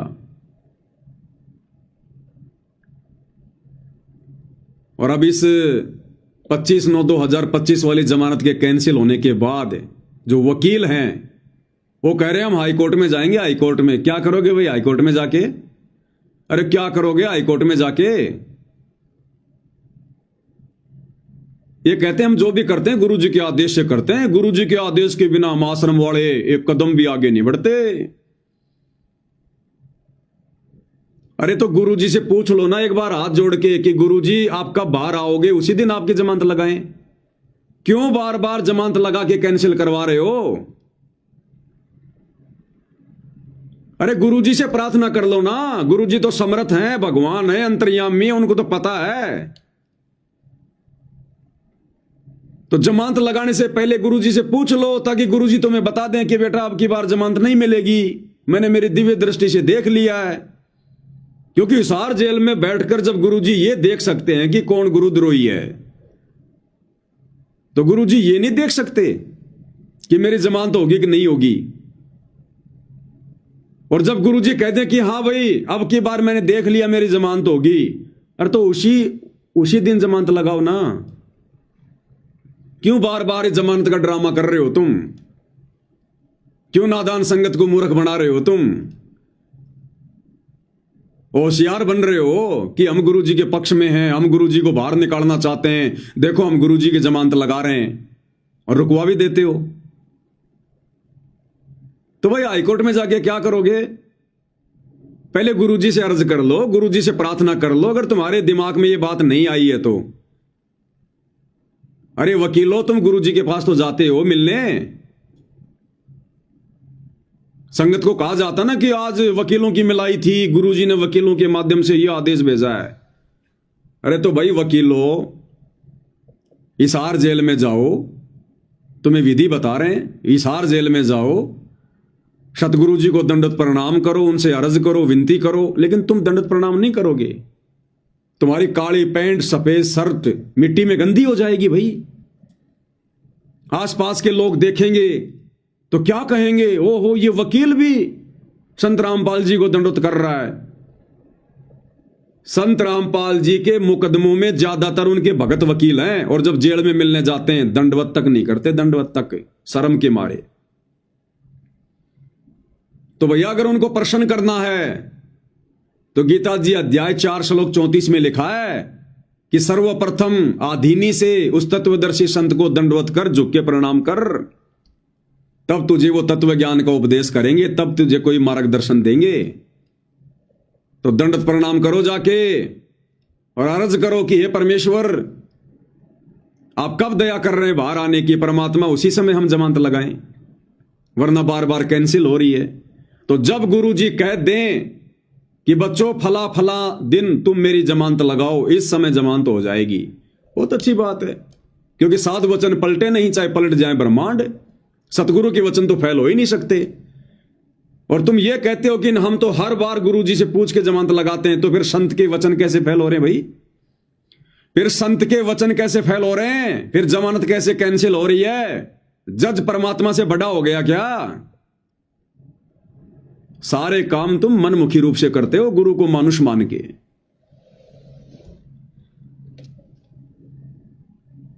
और ना भाई और बहनों ये सत्संग सुनते, अगर ये जेल से आने वाले विशेष संदेश भी ध्यान से सुन लेते ना, जिस प्रकार से हम सत्सेवक भाई बहनों ने सुने ध्यान से, तो काफी कुछ समस्या हल हो जाती। बार बार इनको जमानत लगाने की जरूरत ही ना पड़ती, एक ही जमानत में काम हो जाता, एक ही जमानत में।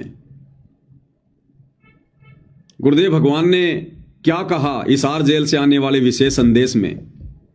अपने जेल में रहने के विषय में, क्यों गए हैं, किसने भेजा है और कब बाहर आएंगे। गुरुदेव कह रहे हैं किसी और का ब्योत नहीं है जो इस दास को जेल में बैठा दे। अपने आप को छुपाते हुए कह रहे हैं उस कबीर भगवान का आदेश है, उनकी रजा से मैं जेल में बैठा हूं, और जब उनकी दया होगी तभी मैं बाहर आऊंगा। फिर तुम क्यों बार बार जमानत लगा रहे हो? गुरुजी से तुम ये अर्ज करो कि गुरुजी आप अपने कबीर भगवान को प्रसन्न करो। और हमें यह बता दो कि कब आपकी जमानत होगी। लेकिन भैया कबीर भगवान कब प्रसन्न होगा? आप लोगों के अनुसार सतगुरु रामपाल जी पर कबीर भगवान कब प्रसन्न होगा? वो तो प्रसन्न ही है, लेकिन गुरु कब प्रसन्न होगा? जब संगत अपने गुरु को प्रसन्न करने वाले कार्य करेगी। तो क्या कह रहे हैं गुरुदेव भगवान? क्या तुम ये सत्संग नहीं सुनते? गुरुदेव कह रहे हैं उस परमात्मा के हुक्म से, उनके आदेश से बैठा हूं। उन्होंने मौका दिया मुझे जेल में बैठने का, उनके आदेश से, और जब उनका आदेश होगा तभी बाहर आऊंगा। फिर क्यों जमानत पे जमानत, जमानत पे जमानत? क्यों भक्तों का पैसा बर्बाद कर रहे हो इन कोर्टों में जमानत लगवा के? क्यों संगत को मूर्ख बना रहे हो? गुरुजी आ रहे हैं, गुरुजी आ रहे हैं, गुरुजी आ रहे हैं। क्या कह रहे हैं परमात्मा? आपको समझाने के लिए, आपकी बुद्धि का विकास करने के लिए ये रह के सत्संग सुनाए जा रहे। आप इनको बहुत गौर से सुना करो। गौर से एक तो बात देखो, थोड़ा सा विचार करो। अब सुनो। अब परमात्मा की रजा हुई दास को कहाँ रखा गया है? जेल में। ये उर्स का आदेश है, किसी और का ब्योत नहीं। ऐसा कुछ करते। अब परमात्मा की रजा हुई दास को कहाँ रखा गया है?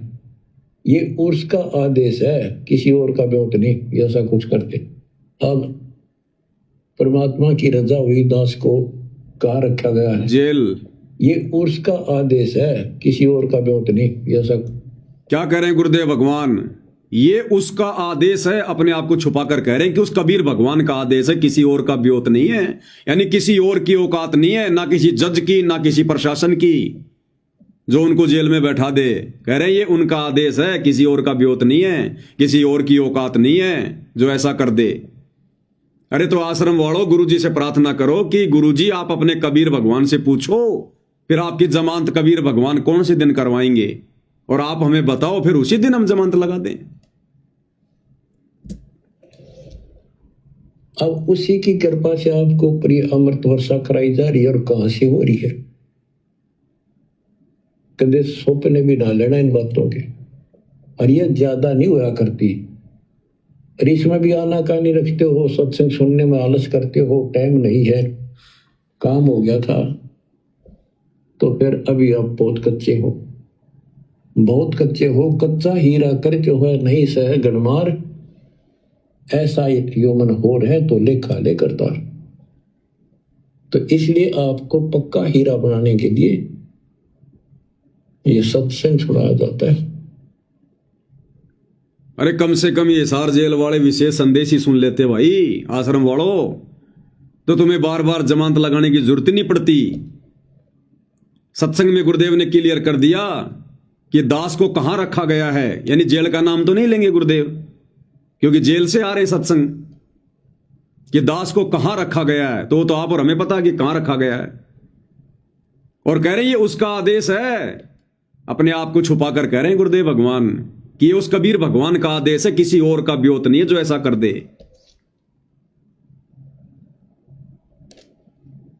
हाई कोर्ट में जमानत लगाएंगे, तुम चाहे सुप्रीम कोर्ट में चले जाओ, तुम चाहे इंटरनेशनल कोर्ट में चले जाओ, जब तक ये भगवान प्रसन्न नहीं होगा। और भगवान प्रसन्न होगा भक्तों की भक्ति देखकर, भक्तों की मर्यादा देखकर, उनका आचरण देखकर, उनका भक्ति भाव देखकर। और तुम इन चीजों के आसपास भी नहीं हो आश्रम वालों, आसपास भी। तो कैसे भगवान अपनी जमानत के लिए जज को प्रेरणा कर देगा? नहीं करेगा। तो शिक्षा लो, सबक लो, मोक्ष के लिए जुड़े हो, राजनीति के लिए नहीं जुड़े हो। अगर सतगुरु रामपाल जी के मार्ग में उपदेश लेकर अगर यही बकवाद करनी थी तो फिर क्यों जुड़े? ये बकवाद तो दूसरे संतों के मार्ग में भी चलती है, ये वही कर लेते बैठ के। संत की बदनामी करके और पाप जमा करने क्यों आ गए भाई? यहां तो वो उपदेश ले जो भक्ति करे, जो भगवान को प्रसन्न करे, जो ज्ञान को आधार बनावे। तुमने तो आधार बना लिया अपने कोऑर्डिनेटरों को, गुरुजी के परिवार को, वकीलों को, बड़े बड़े भक्तों को तुमने आधार बनाया, इन लोगों को। तो भाई इन चीजों को आधार बनाने से सौपन में भी मुक्ति नहीं हो सकती, सौपन में भी भक्तों।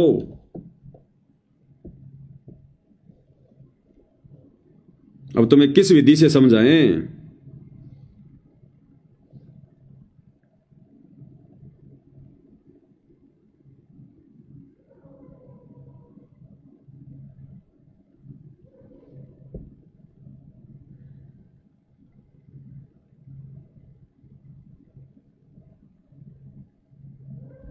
और तरीके नहीं है भाई और बहनों।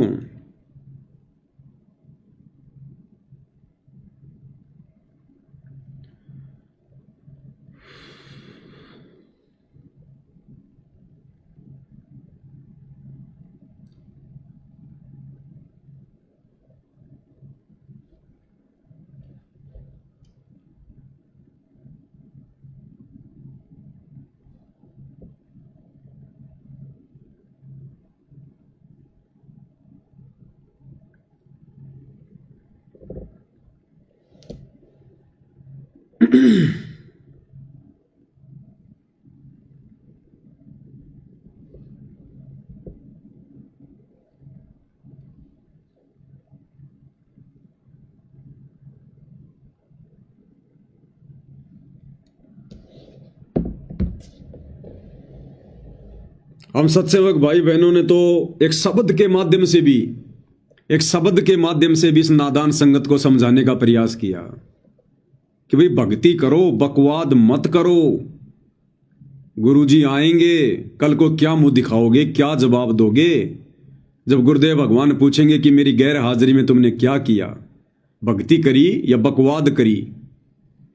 कबीर साईं मिल लेंगे, पूछेंगे कुशलात, आदि अंत की सब कहूं अपने दिल की बात।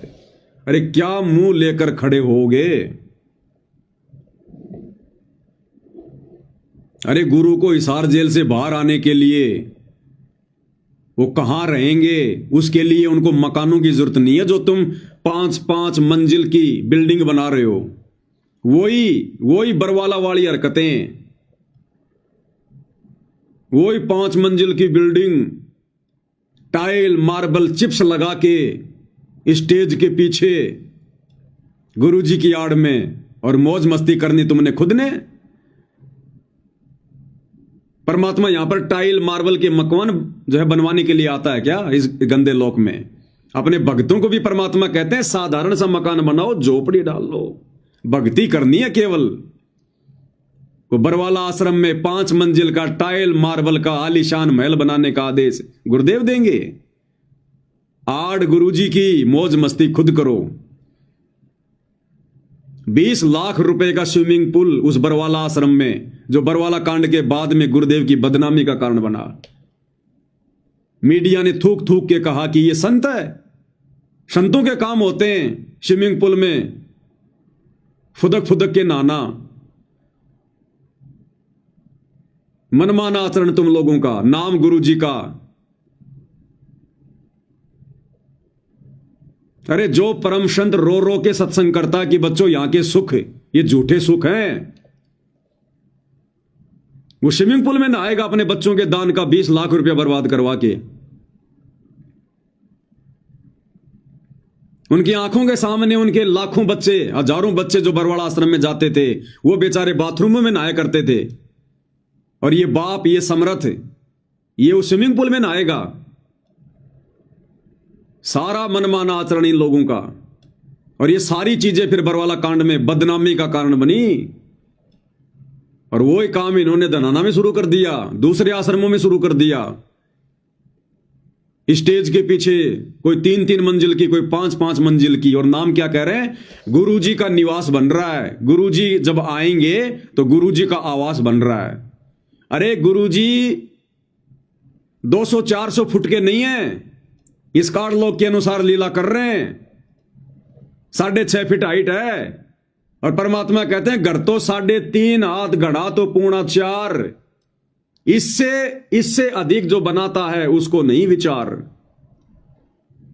5-5 मंजिल में रहेंगे गुरुदेव भगवान। अरे फिर से कोई धनाना कांड करवाने की तैयारी है क्या? उस आश्रम के भी ताले लगवाओगे क्या? स्विमिंग पूल, 5 मंजिल का मकान है, सतगुरुदेव भगवान को बाहर आने के बाद में इन पत्थरों के मकानों में बैठने की जरूरत नहीं है। वो पत्थरों के मकान नहीं बनवाते, वो अपने भक्तों के हृदय में मकान बनवाते हैं। गुरुदेव भगवान को अपने भक्तों के हृदय में जगह चाहिए। अरे इतनी औकात बनाओ कि तुम अपने गुरुजी को अपने हृदय में बैठा सको, समा सको, वो भगवान सहरस तुम्हारे हृदय में बैठ सके। गुरु भगता मम आत्म सोई, वाके हृदय रो समोई। इन पत्थरों के मकानों में बैठाने से परमात्मा प्रसन्न नहीं होता। ये टाइल मार्बल चिप्स के मकान बनाने से गुरु प्रसन्न नहीं होता। अपने दिल में जगह दो गुरु को, तब आएगा गुरु जेल से बाहर। छोड़ दो ये बकवाद भाई और बहनों, छोड़ दो। खून के आंसू रोने पड़ेंगे, खून के आंसू।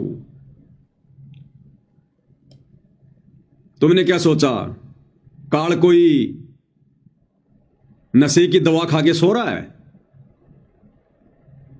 इस समय आत्माओं को सतलोक ले जाने का वचन, छूट उस काल के वचन अनुसार काल ने दे रखी है कि आप कलयुग में जितने मर्जी जीव ले जाना। अपने भोजन को कोई इतनी आसानी से जाने देगा क्या? सतगुरु से ज्यादा प्रयास संगत को तोड़ने का, बरगलाने का, भ्रमित करने का, धोखा देने का काल कर रहा है। और तुम्हें पता है वो सामने प्रकट नहीं होता। जो लोग गुरु को मानुष मानते हैं, मर्यादा तोड़ते हैं, उनमें भूत की तरह प्रवेश करके फिर वो संगत की ऐसी तैसी करवाता है। संगत माई कुसंगत उपजे जैसे बण में बांस है। तो ये बण में बांस है, ये कोऑर्डिनेटर गुरु जी का परिवार, ये बड़े बड़े परम भगत आश्रम संचालक, ये बंबू हैं, बंबू। और इन्होंने उखाड़ दिए संगत के तंबू। और कितना समझाया करते थे आप लोगों को, शब्द तक बना बना के कि मूर्खों की आंखें खुल जाएं। तो लास्ट में पूज्य गुरुदेव भगवान के आशीर्वाद से, अब इसको सतगुरु की महिमा तो नहीं कह सकते, लेकिन इस नादान संगत की जो अपने काल प्रेरित कुकर्मों के चलते आए दिन सतगुरु को हिसार जेल में खून के आंसू रुला रही है, उन्हें बाहर आने से रोक रही है। रोकने का मतलब सतगुरु तुम्हारे आचरण को देखकर बाहर नहीं आ रहा, तुम्हारे रवैयों को देखकर बाहर नहीं आ रहा। वो जज में बार बार वो प्रेरणा कर देता है, और जज की कलम ना चाहते हुए भी जमानत को कैंसिल कर देती है।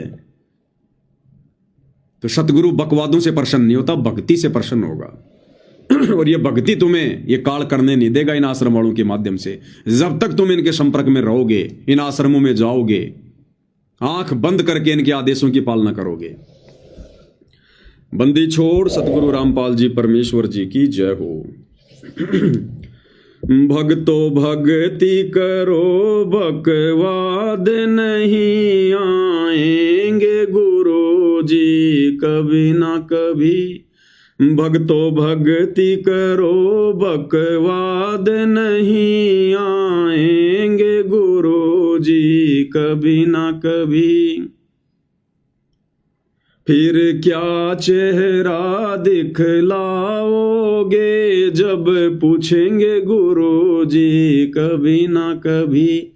फिर क्या चेहरा दिखलाओगे जब पूछेंगे गुरु जी कभी ना कभी। जब पूछेंगे गुरुदेव भगवान के नालायकों, उस परीक्षा के समय में तुमने क्या किया? मैं तुम्हारी परीक्षा ले रहा था जेल में बैठकर। मैं कोई बेबस और लाचार नहीं था जो मेरे को जेल की 4 दीवारियों ने बांध के रखा हुआ था। फिर क्या जवाब दोगे अपने इन तमाम वर्तमान कुकर्मों को लेकर?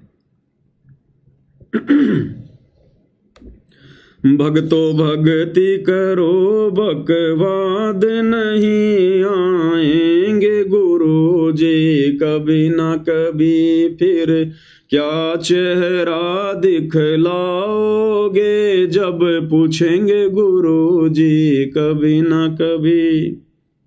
तूने दान दिया, चाहे खून दे चाहे वोट दिया हो, कभी ना कभी।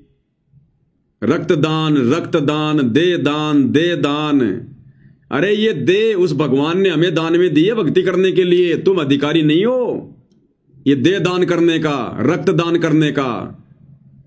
जिसको रक्त चाहिए सतगुरु से नाम उपदेश लेके भक्ति करे, बिना रक्त के परमात्मा शरीर चला देगा।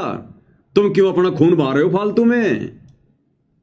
एक तरफ तो ये आश्रम वाले तुम्हें दान धर्म से चूस रहे, ऊपर से तुम्हारा खून निकलवा रहे, फिर भी तुम्हारी समझ में नहीं आ रहा। Blood donation camp, blood donation camp, किनको चढ़ेगा वो खून? बकवादियों को। तुम्हारा खून चढ़वाकर जीवन प्राप्त करके और बकवाद करेगी दुनिया, और दोषी बनोगे तुम। क्या आवश्यकता तुम्हें दे दान करने की? यही फंसा लेगा काल। मर गए, दे दान कर दिया, तुम्हारी वो किडनी निकाल ली गई। और किडनी ज्यादातर ये किसको चढ़ाई जाती है? शराबी को, जो शराब पी पी के नशा कर करके किडनियां खराब कर लेता है। पैसों के लोगों के पास कमी नहीं, 50-50 लाख रुपए दे के लोग अपनी नई किडनी चेंज करवा लेते हैं। अब ऐसे कोई नशेड़ी, कोई वो गंजेड़ी, कोई शराबी पी पी के शराब, किडनियां खराब, हॉस्पिटल में जाएगा, डॉक्टर से कहेगा डॉक्टर साहब देखो, डॉक्टर कहेगा भैया किडनियां खराब हैं। क्या करूं जी? भैया 40 लाख रुपए लगेंगे, किडनी की व्यवस्था हो जाएगी, कर दो जी चेंज। अरे लाओ रे वो भक्तों की किडनी, नाम थोड़ी लिखा हुआ है। तुम्हारी किडनी चढ़ेगी उस नशेड़ी को, और जब तक जिएगा 10-5 साल खूब शराब पिएगा और अपने कर्म फोड़ेगा, और तुम्हारे भी कर्म फूटेंगे साथ में, क्योंकि तुम उसके कर्म फुड़वाने के लिए उसको किडनी दे गए तुम। अरे दान सुपात्र को दिया जाता है, कुपात्र को नहीं दिया जाता। दान चाहे खून का हो, चाहे किडनी का हो, चाहे पैसे का हो। क्या आवश्यकता तुमने? अरे भक्तों को तो किडनी चढ़ती नहीं है, जो भक्ति करेगा उसको तो किडनी की जरूरत ही नहीं है। उसके तो खराब होगी तो भी परमात्मा ठीक कर देगा। वेदों में लिखा परमात्मा यदि साधक के अंग भी खराब हो गए उनको भी ठीक कर देगा। तो भक्तों को तो तुम्हारी ये किडनी चाहिए नहीं, और जगत वालों को नालायक को तुम क्यों दे रहे हो बकवाद करने के लिए? फिर दुनिया भक्ति करेगी? अरे दुनिया भक्ति करेगी क्या फिर? ये काल ऐसे कर्म फोड़ता है, ऐसे।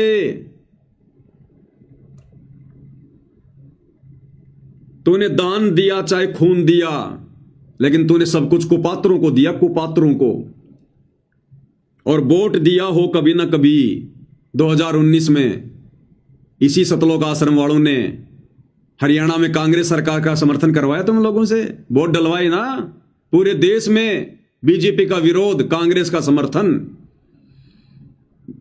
गुरु जी का आदेश बता दिया, और हरियाणा में उस व्यक्ति का समर्थन करवाया भक्तों से, उस व्यक्ति को वोट डलवाए, भूपेंद्र सिंह हुड्डा को, जिसको गुरुदेव भगवान ने करोथा कांड का मुख्य दोषी बताया। और गुरुदेव ने कह रखा कि उस भूपेंद्र सिंह हुड्डा के तो इतने लंबे लंबे कीड़े पड़ेंगे। उस व्यक्ति को, उस परमात्मा के उस द्रोही को इन आश्रम वालों ने, इस काल ने भक्तों से समर्थन करवा के परमात्मा के विरोधी व्यक्ति का और संगत के सूखे सूखे कर्म फुड़वाए। ये सोच समझ के लिखवाए परमात्मा ने शब्द, मजाक में नहीं लिखवाए। तूने दान दिया चाहे खून दिया, चाहे वोट दिया हो कभी ना कभी।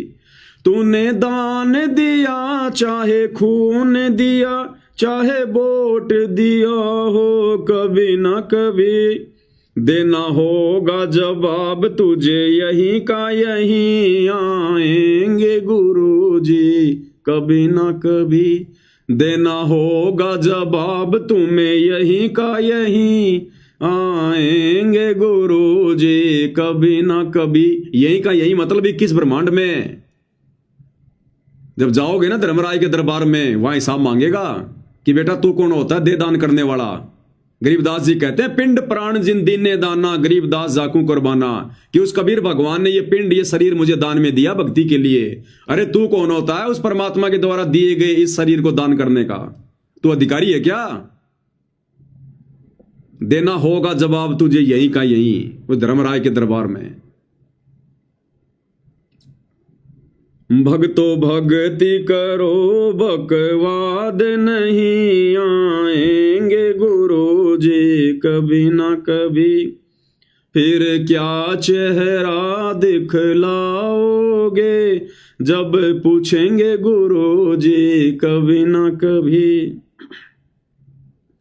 क्यों नाम लिया गुरु ज्ञान लिया, क्यों नाम गुरु का बदनाम किया, क्यों नाम लिया क्यों ज्ञान लिया, क्यों नाम गुरु का बदनाम किया।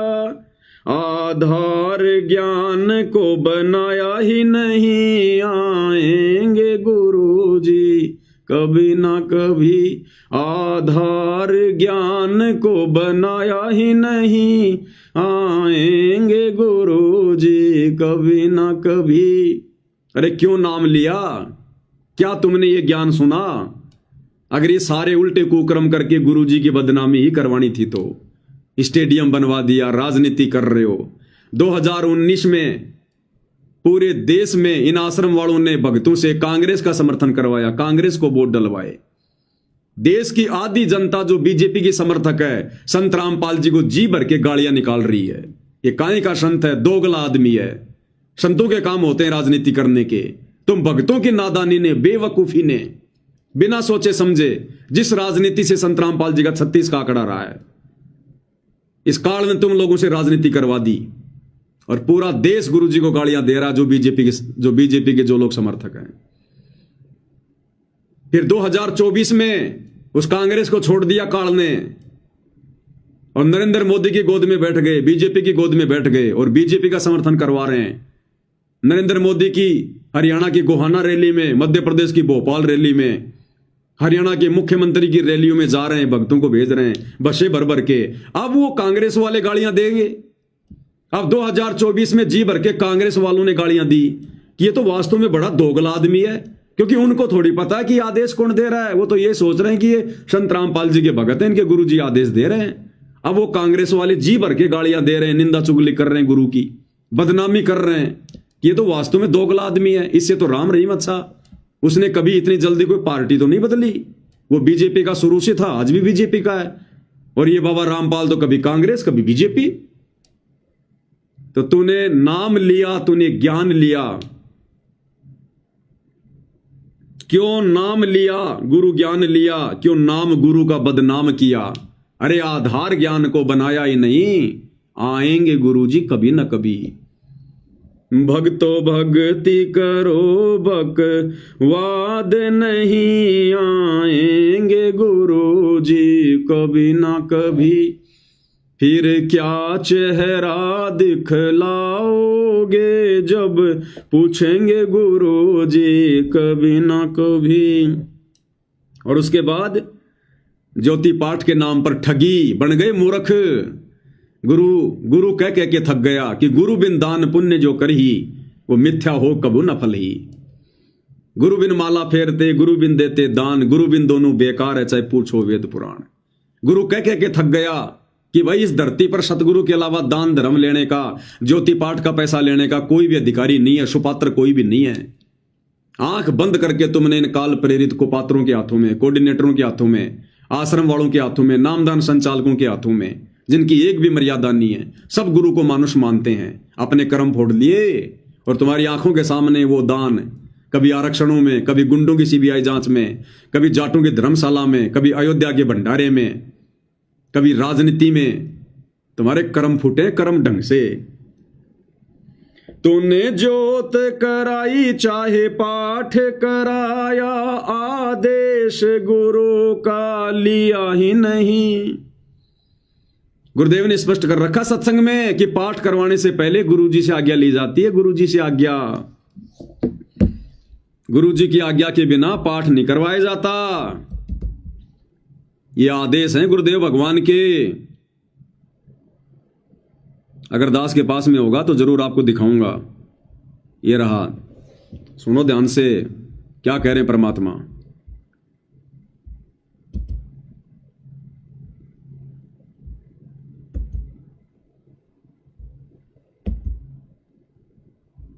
बिन दान पुण्य जो करे। गुरुदेव कह रहे हैं पाठ करवाने से पहले गुरु से आदेश लेना पड़ता है। अरे गुरुजी तो 2014 से हिसार जेल में बैठे हैं और कई लाखों भक्तों ने पाठ करवाए, ज्योतियां करवाई है। और कितने लोग गए हिसार जेल में आदेश लेने के लिए? कितने लोग गए गुरुजी से हिसार जेल में आदेश लेने के लिए कि गुरुजी इन आश्रमों में इन भक्तों को पाठ करवाएं या ना करवाएं? बस मूर्ख बना दिया पीले पर्चे दिखा दिखा के, नकली ऑडियो एआई से बना बना के। अब तो सरेआम फिल्में बना रहे हैं एआई से। अरे अब तो विश्वास करो, तुम्हें किस कदर ठग लिया काल ने। तो 25 मिनट की फिल्म एआई वाली, अब भी तुम्हारी आंखें नहीं खुली। उस 25 मिनट की फिल्म में सीधा सीधा पूरा वीडियो एआई से बनाया गया। गुरुजी की आवाज हूबहू, जो मर्जी बुलवाया गया गुरुजी से, जो मर्जी। अब भी तुम्हारी आंखें नहीं खुल रही। ऐसे ही तुम्हारे को ऑडियो वीडियो के नाम से मूर्ख बनाया जा रहा है। उस वीडियो में देखो किस प्रकार से एआई से गुरुजी की आवाज में क्या कहलवाया गया। वो चाय की दुकान वाला कह रहा है कि महाराज जी चाय समोसा लगा दूं। संत रामपाल जी की आवाज में एआई से हूबहू क्या कहलवाया जा रहा है? हाँ हाँ लगा दो भगत जी, चाय समोसा लगा दो। संत रामपाल जी महाराज स्कूटर को रास्ते में एक चाय की दुकान के पास रोक देते हैं। राम राम महाराज जी। राम राम भगत जी। महाराज जी चाय समोसा लगा दूं? हाँ भगत जी लगा दीजिए। सुन लिया? ये काल आने वाले समय में तुम्हारा चाय समोसा लगाएगा, तुम्हारा नाश्ता करेगा, तुम्हारा, क्योंकि इसने अपना काम पूरा कर लिया। तुम्हारी मर्यादा तुड़वा दी, गुरु की नजरों से तुम्हें नीचे गिरा दिया। अब तुम कितने शाणे बन जाओ, अब तुम काल की खुराक हो, काल की खुराक है। गुरु के दिल से उतरे वो शब्द बिहुना होए, उसको काल घसीट ही राख सके ना कोई। अब ये बनेगी तुम्हारे साथ में। तो ऐसे तुम्हें मूर्ख बनाया गया एआई से ऑडियो वीडियो बना बना के, तुम्हें लाइव दिखा दिखा के। और क्या कह रहे हैं परमात्मा? पाठ करवाने से पहले गुरु की आज्ञा लेनी चाहिए। क्या तुमने गुरुदेव के इस आदेश की पालना की? कितने लोग गए हिसार जेल में ये पूछने के लिए कि गुरुजी हम पाठ करवाएंगे ना करवाएं? सब भेड़ चाल में। कोऑर्डिनेटर ने कह दिया, पीला पर्चा निकाल दिया, नकली एआई से ऑडियो आ गई, बच्चों पाठ करो, दान करो, मेरी आत्मा बहुत खुश हो रही है। अगर इतनी गुरुदेव की आत्मा खुश होती तुम भक्तों से, तो कब के आ जाते बाहर हिसार जेल से। जमानत की भी जरूरत नहीं पड़ती, कब के आ जाते। वो भगवान तो अपने बच्चों से मिलने के लिए वो तड़प रहा है, लेकिन बच्चे इस लायक नहीं हैं कि बाप उनको अपने गले से लगा सके। बच्चे अभी बदबू मार रहे हैं, बदबू, काल की गंदगी में सने हुए हैं। सत्संग नहीं सुने संगत ने। ये सत्संग क्यों दिए भगवान ने? गांव गांव जाकर लोगों की गालियां खा खा के। सत्संग ही भक्ति का मूल है। और ये सत्संग तो ना तुमने पहले सुने, ना तुम लोगों को वर्तमान में इन आश्रमों में सत्संग सुनने दिए जा रहे। तो क्या कह रहे हैं परमात्मा पाठ के विषय में कि पाठ करवाने से पहले गुरु की आज्ञा लेनी चाहिए। बिन दान पुण्य जो कर ही मिथ्या होवे कभू ना फरही। बिना गुरु के जो दान करते हैं मिथ्या जावे, वो कभी नहीं फलेगा।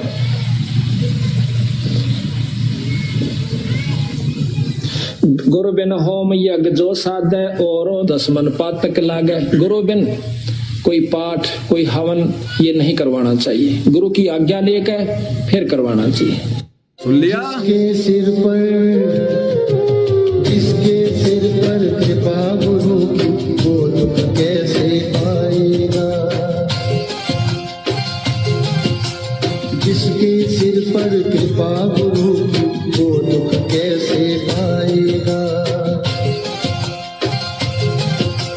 नाम गुरु जी का जप लेगा, नाम गुरु जी का जप लेगा, जीवन सफल बनाएगा। जिसके सिर पर कृपा गुरु की, वो दुख कैसे पाएगा। जिसके सिर पर कृपा गुरु की, वो दुख कैसे पाएगा।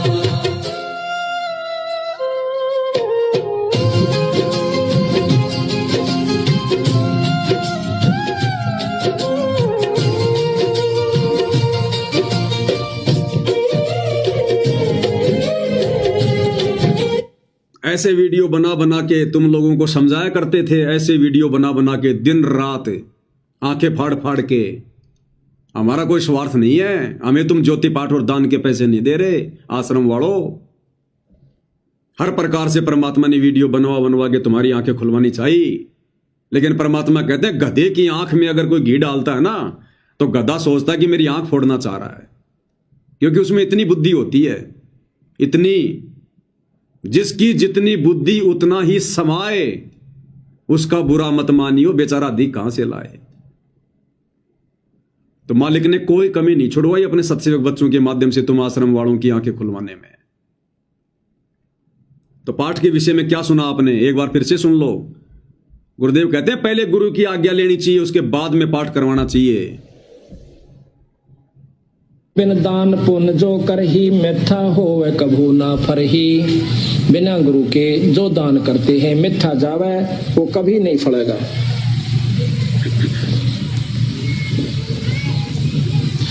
गुरु बिन होम यज्ञ जो साधे और 10 मन पातक लागे। गुरु बिन कोई पाठ कोई हवन ये नहीं करवाना चाहिए, गुरु की आज्ञा लेकर फिर करवाना चाहिए। आ गया समझ में? सिर पर लिया गया किसी ने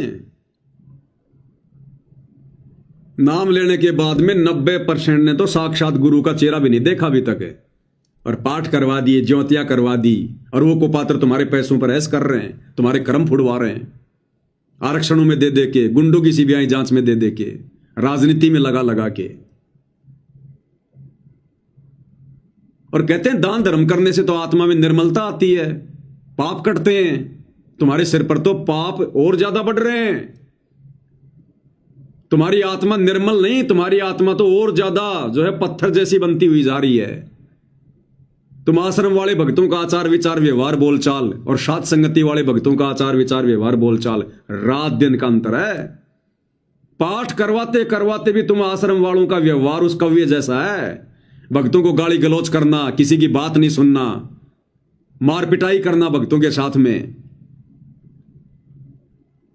तो ये दान धर्म तुम्हारा कहां काम कर रहा है, जबकि गुरुजी कहते हैं दान करने से तो आत्मा में निर्मलता आती है। और तुम तो वज्र के जैसे बनते जा रहे हो, वज्र के जैसे, क्योंकि तुम्हारा ये ज्योति पाठ सफल नहीं है। गुरु की आज्ञा तोड़ के, गुरु के सत्संगों के विरुद्ध, और राजनीतियां करने वालों का और करवाने वालों का पाठ कभी सफल होता है? राजनीति में शामिल होने वाले तो पाठ करवा रहे हैं, और राजनेताओं के तलवे चाटने वाले आश्रमों में बैठकर पाठ कर रहे हैं। बहुत जल्दी जाओगे दोनों स्वर्ग में, बहुत जल्दी। स्पेशल विमान आएगा तुम्हारे लिए तो सतलोक से, स्पेशल। तो परमेश्वर ने किस कदर हर पॉइंट पर भक्तों की आंखें खुलवाने का प्रयास किया।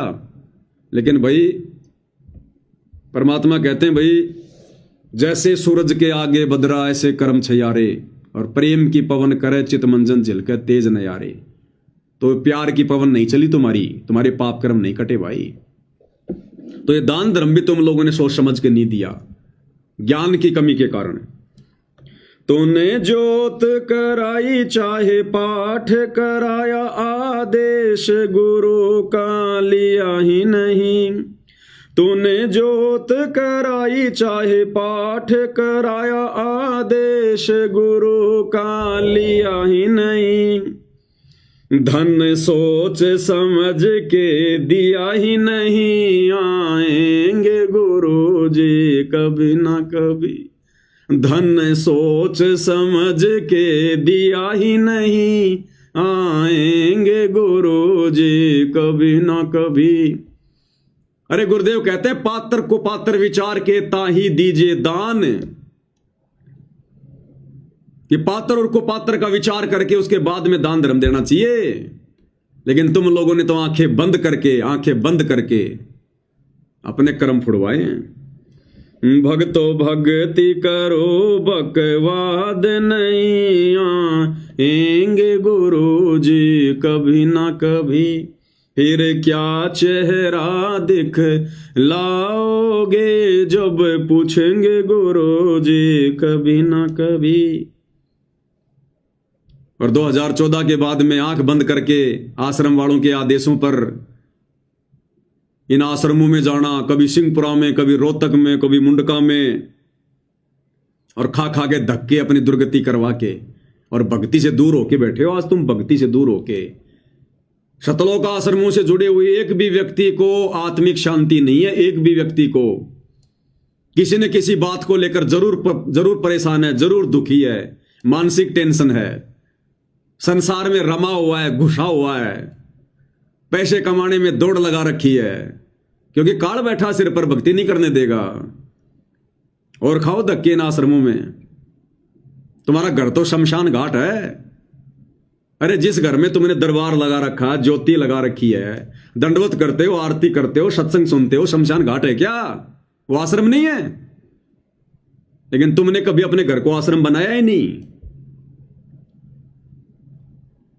और तारीखों पे जा जाके तुमने क्या ड्रामे किए वो तुमने देख लिए। जज का रवैया। पेशी पे गया ना मुंडका गया, रोहतक में धक्के खाए ही नहीं। धनाना से पहले इनका रोहतक में आश्रम था, सिंहपुरा में, और दिल्ली के मुंडका में तो अभी भी है, और तारीखों पर ये भेजा करते थे। पेशी पे गया ना मुंडका गया, रोहतक में धक्के खाए ही नहीं। पेशी पे गया ना मुंडका गया, रोहतक में धक्के खाए ही नहीं। गुरु दिल से दूर कभी हुआ नहीं, नहीं आएंगे गुरु जी कभी ना कभी।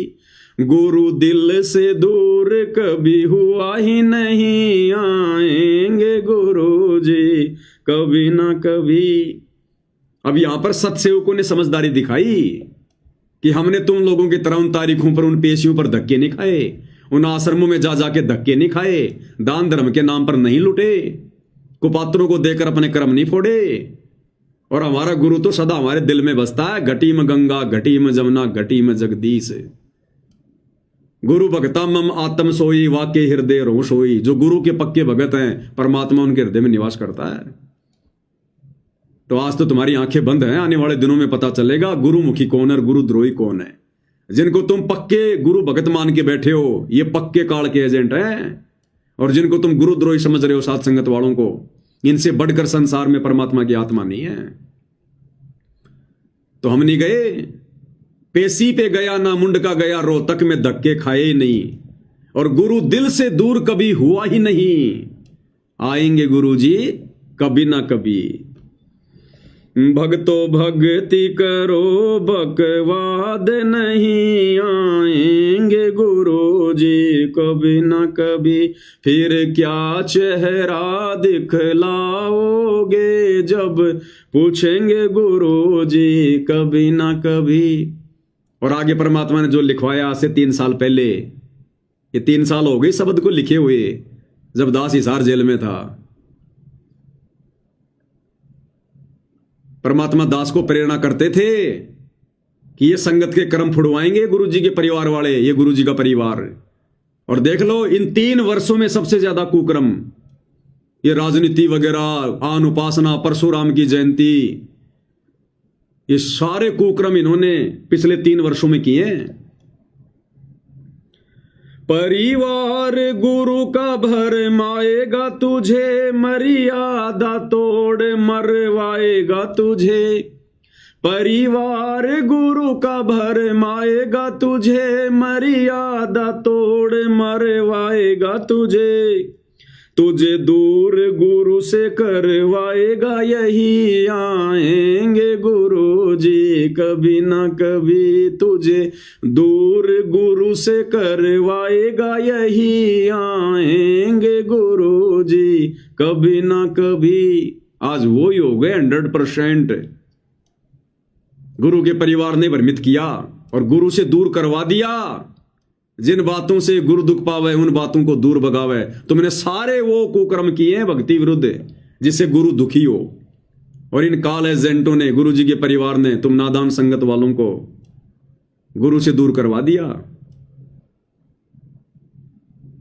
अरे संध्या आरती पढ़ते हो, किरत गनी भूले नरलोई, और जा घट निश्चय नाम ना होई। जो कृतज्ञ व्यक्ति होता है ना, कौन होता है? जो गुरु के द्वारा किए गए उपकारों को भुला दे। तो तुम लोगों ने गुरु के उपकार भुला दिए। गुरु ने कब कहा राजनीति करने का, राजनेताओं को वोट देने का, उनकी रैलियों में जाने का, परशुराम की जयंती में जाने का? अरे गुरु तो कहते हैं 100 वर्ष सतगुरु की पूजा, एक दिन अनुपासी, वो अपराधी आत्मा पड़े काल की फांसी। परशुराम की जयंती पर जाने का तुम्हारा क्या मतलब था? काल ऐसे ही मरवाता है सूक्ष्म चाल, तो मर्यादा तोड़ मरवाएगा यही। मरवा दिया गुरु के परिवार ने तुम्हारी मर्यादा तोड़वा के। भक्तो भक्ति करो बकवाद नहीं आएंगे गुरु जी कभी ना कभी। भक्तो भक्ति करो बकवाद नहीं आएंगे गुरु जी। अब सबसे बड़ी कमी क्या रही? साध संगति की। हाथ जोड़ जोड़ के विनती करते थे लास्ट में, जुड़ जाओ साध संगति से, जुड़ जाओ। कोई आधार कार्ड जमा नहीं करवाना, कोई फॉर्म नहीं भरना, कोई तुमसे पैसे नहीं ले रहे, कोई ज्योति पाठ दान का पैसा नहीं ले रहे तुम्हारे से। अरे सिर्फ वीडियो देखने और ज्ञान को आधार बनाओ, घर बैठ के भक्ति करो। कितनी विनती की तुमसे साध संगति से जुड़ने की, तुम्हारे कान पर जू भी नहीं रहेंगी। और अब आने वाले समय में देखना जब तुम्हारी दुर्गति पे दुर्गतियां होंगी। तू साध संगत में आया ही नहीं, तूने मर्म ज्ञान का पाया ही नहीं। तू साध संगत में आया ही नहीं, तूने मर्म ज्ञान का पाया ही नहीं। तूने विश्वास गुरु पर किया ही नहीं, आएंगे गुरु जी कभी ना कभी। तूने विश्वास गुरु पर किया ही नहीं, आएंगे गुरु जी कभी ना कभी। कहां विश्वास किया संगत ने अपने गुरु पर? अरे सार नाम कौन दे सकता है? परमात्मा क्यों आता है सतलोक से सार नाम देने के लिए? और इस नादान संगत ने गुरु का हिसार जेल से बाहर आने का भी इंतजार नहीं किया, और इन कुपात्रों से वो फर्जी सार नाम, सार शब्द ले लिया और अपनी दुर्गति करवा ली। अरे पाड़ोसी से अपने पेट में बच्चा डलवाने वाली औरत कभी पतिव्रता नहीं हो सकती। ये भक्ति रूपी बच्चा, ये सार नाम सार शब्द केवल सतगुरु देने का अधिकारी है। ये प्रथम नाम भी कोई देने का अधिकारी नहीं है सृष्टि में। सतनाम सार नाम सार शब्द तो बहुत दूर की बात है। वो सार नाम देने के लिए तो भगवान सतलोक से चल के आया है। सोहम नाम हम जग में लेके आए और सार नाम हमने गुप्त छुपाए। उस गुप्त नाम को इन काल के एजेंट आश्रम वालों को देगा गुरु। एक 15 रुपए की डीवीडी में डाल के आलू टमाटर की तरह एक एक पाठ के चक्कर में बांटने के लिए देगा गुरु। क्या गुरु इनके आचरणों से वाकिफ नहीं है? गुरु को पता नहीं है इन लोगों का? इनके असंख्य जन्मों की कुंडली का पता गुरु को। यह छटनी का समय था, परीक्षा का समय था, बहुत सोच समझ के निर्णय लेना था। इन्होंने तो बकवाद करनी थी काल प्रेरणा से, और सतगुरु ने भी भक्तों की परीक्षा लेनी थी कि कौन मेरे ज्ञान को समझा। और पड़ोसियों से जाके पेट में बच्चा डलवा लिया। अब वो बच्चा किसका कहलाएगा? अरे वेश्या के बच्चे को कौन अपना नाम देता भाई? वेश्या के बच्चे को कोई अपना नाम देता है क्या? तुम्हारी वो दुर्गति कर दी इन आश्रम वालों ने। 2014 बरवाला कांड के बाद ये सार नाम और सार शब्द जिन जिन लोगों ने लिया है, प्रथम नाम और सतनाम तक तो कोई बात नहीं, लेकिन सार नाम और सार शब्द जिन जिन लोगों ने लिया है उन्होंने अविश्वास प्रकट किया है कि ना जाने गुरु जी आएंगे कि नहीं आएंगे। अरे गुरु फिर यहां पर बाजरे की रखवाली करने आता है क्या? भेड़ बकरियां जो है चराने आता है क्या? अरे सारनामे तो देने आता है जो संसार में नहीं होता। भक्ति के मंत्रों का आविष्कार करके अपने भक्तों को देने तो आता है। वेद नहीं पढ़े क्या? जब गुरुजी ने पढ़ाए सो रहे थे क्या?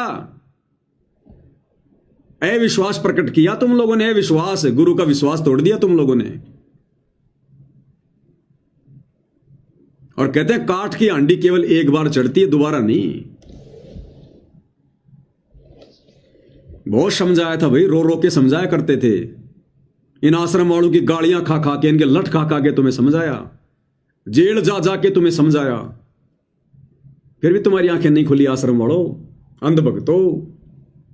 अब तो तुम्हारा सब कुछ बर्बाद हो चुका है, सब कुछ। फिर भी तुम्हारे पास में समय है, जब तक गुरुदेव भगवान जेल से बाहर नहीं आते हैं। भगत बन के दिखा दो अपने भगवान को। जितनी तुमने मूर्खता की है, जितनी तुमने गलतियां की हैं जाने अनजाने में, नाक रगड़ रगड़ के माफी मांग के, और इन आश्रम वालों से सवाल जवाब करो। मुंह करके भी मत शो इन आश्रमों की तरफ जब तक सतगुरु रामपाल जी भगवान बाहर ना आ जाए। 1 रुपया मत दो इनको, पात्रों को काट के एजेंटों को अपने घर पे रखो। गुरु के आने के बाद देना, संकल्प कर लो। सतगुरु तुम्हारे नोट के, उन कागज के टुकड़ों का भूखा नहीं है। जिसने 21 ब्रह्मांड काल को भीख में दे रखे हैं, वो तुम्हारे पाठ का भूखा है क्या? कहते हैं साधु भूखा भाव का, धन का भूखा नहीं। जो कोई धन का भूखा वो साधु भी नहीं। धन के भूखे तो ये आश्रम वाले थे जिन्होंने तुम्हारे को चूस लिया, तुम्हारे को चूसे हुए आम की तरह। आम में से आम चूस के गुठली निकाल के कैसे वो पिचका पिचका होता है, तुम्हारी ये हालत कर दी है। लेकिन फिर भी मालिक दयालु है, जब तक इस हार जेल से बाहर नहीं आते हैं। अगर तुम लोगों ने फिर भी ज्ञान को आधार बनाया, साथ संगति से जुड़े, मालिक से रो रो के अपने उन तमाम कुकर्मों की जो मैनेजमेंट वालों ने तुम लोगों से करवा के मर्यादा तोड़वा दी है, अगर तुमने उनका प्रायश्चित किया और आगे से ज्ञान आधार से चले, अभी भी मालिक दयालु है। नहीं तो तुम्हारी नैया डूब चुकी है नैया। तो भाई समझा सकते हैं, विनती कर सकते हैं, इससे ज्यादा कुछ नहीं। तो भाई और बहनों, परमेश्वर की बहुत बड़ी रजा, बहुत बड़ी दया। और कुछ है भगत भाइयों की जो थालियां, जिन्होंने जो एड्रेस वगैरह भेज रखे हैं, भाई और बहनों, क्या कि सतगुरु महिमा की जो पुस्तकें हैं वो समाप्त हो गई हैं। तो वो पुस्तकें हमने छपने के लिए दे रखी हैं। 10-15 दिन लगेंगे कम से कम, क्योंकि बार बार फिर थोड़े भेजेंगे तुम्हें। तो पुस्तकें आ जाती हैं, क्योंकि पुस्तकें छपने में टाइम लगता है। तो 10-15 दिन के अंदर अंदर पुस्तक छप के आ जाएगी। तुरंत उसके बाद में जिन जिन भाइयों के एड्रेस आए हुए हैं, सबको थालियां बाई कोरियर भेज दी जाएगी। इसलिए थोड़ा सा धैर्य रखें, मालिक दया कर देंगे। तो भाई और बहनों, आज की साथ संगति में केवल इतना ही। परमेश्वर जी के आशीर्वाद से सतगुरुदेव भगवान हम सबको आशीर्वाद दे, हमारा मार्गदर्शन करे, हमें भक्ति मार्ग पर दृढ़ता से आगे बढ़ाए। इसके साथ साथ संगति को विराम देते हैं। बंदी छोड़ सतगुरु रामपाल जी परमेश्वर जी की जय हो।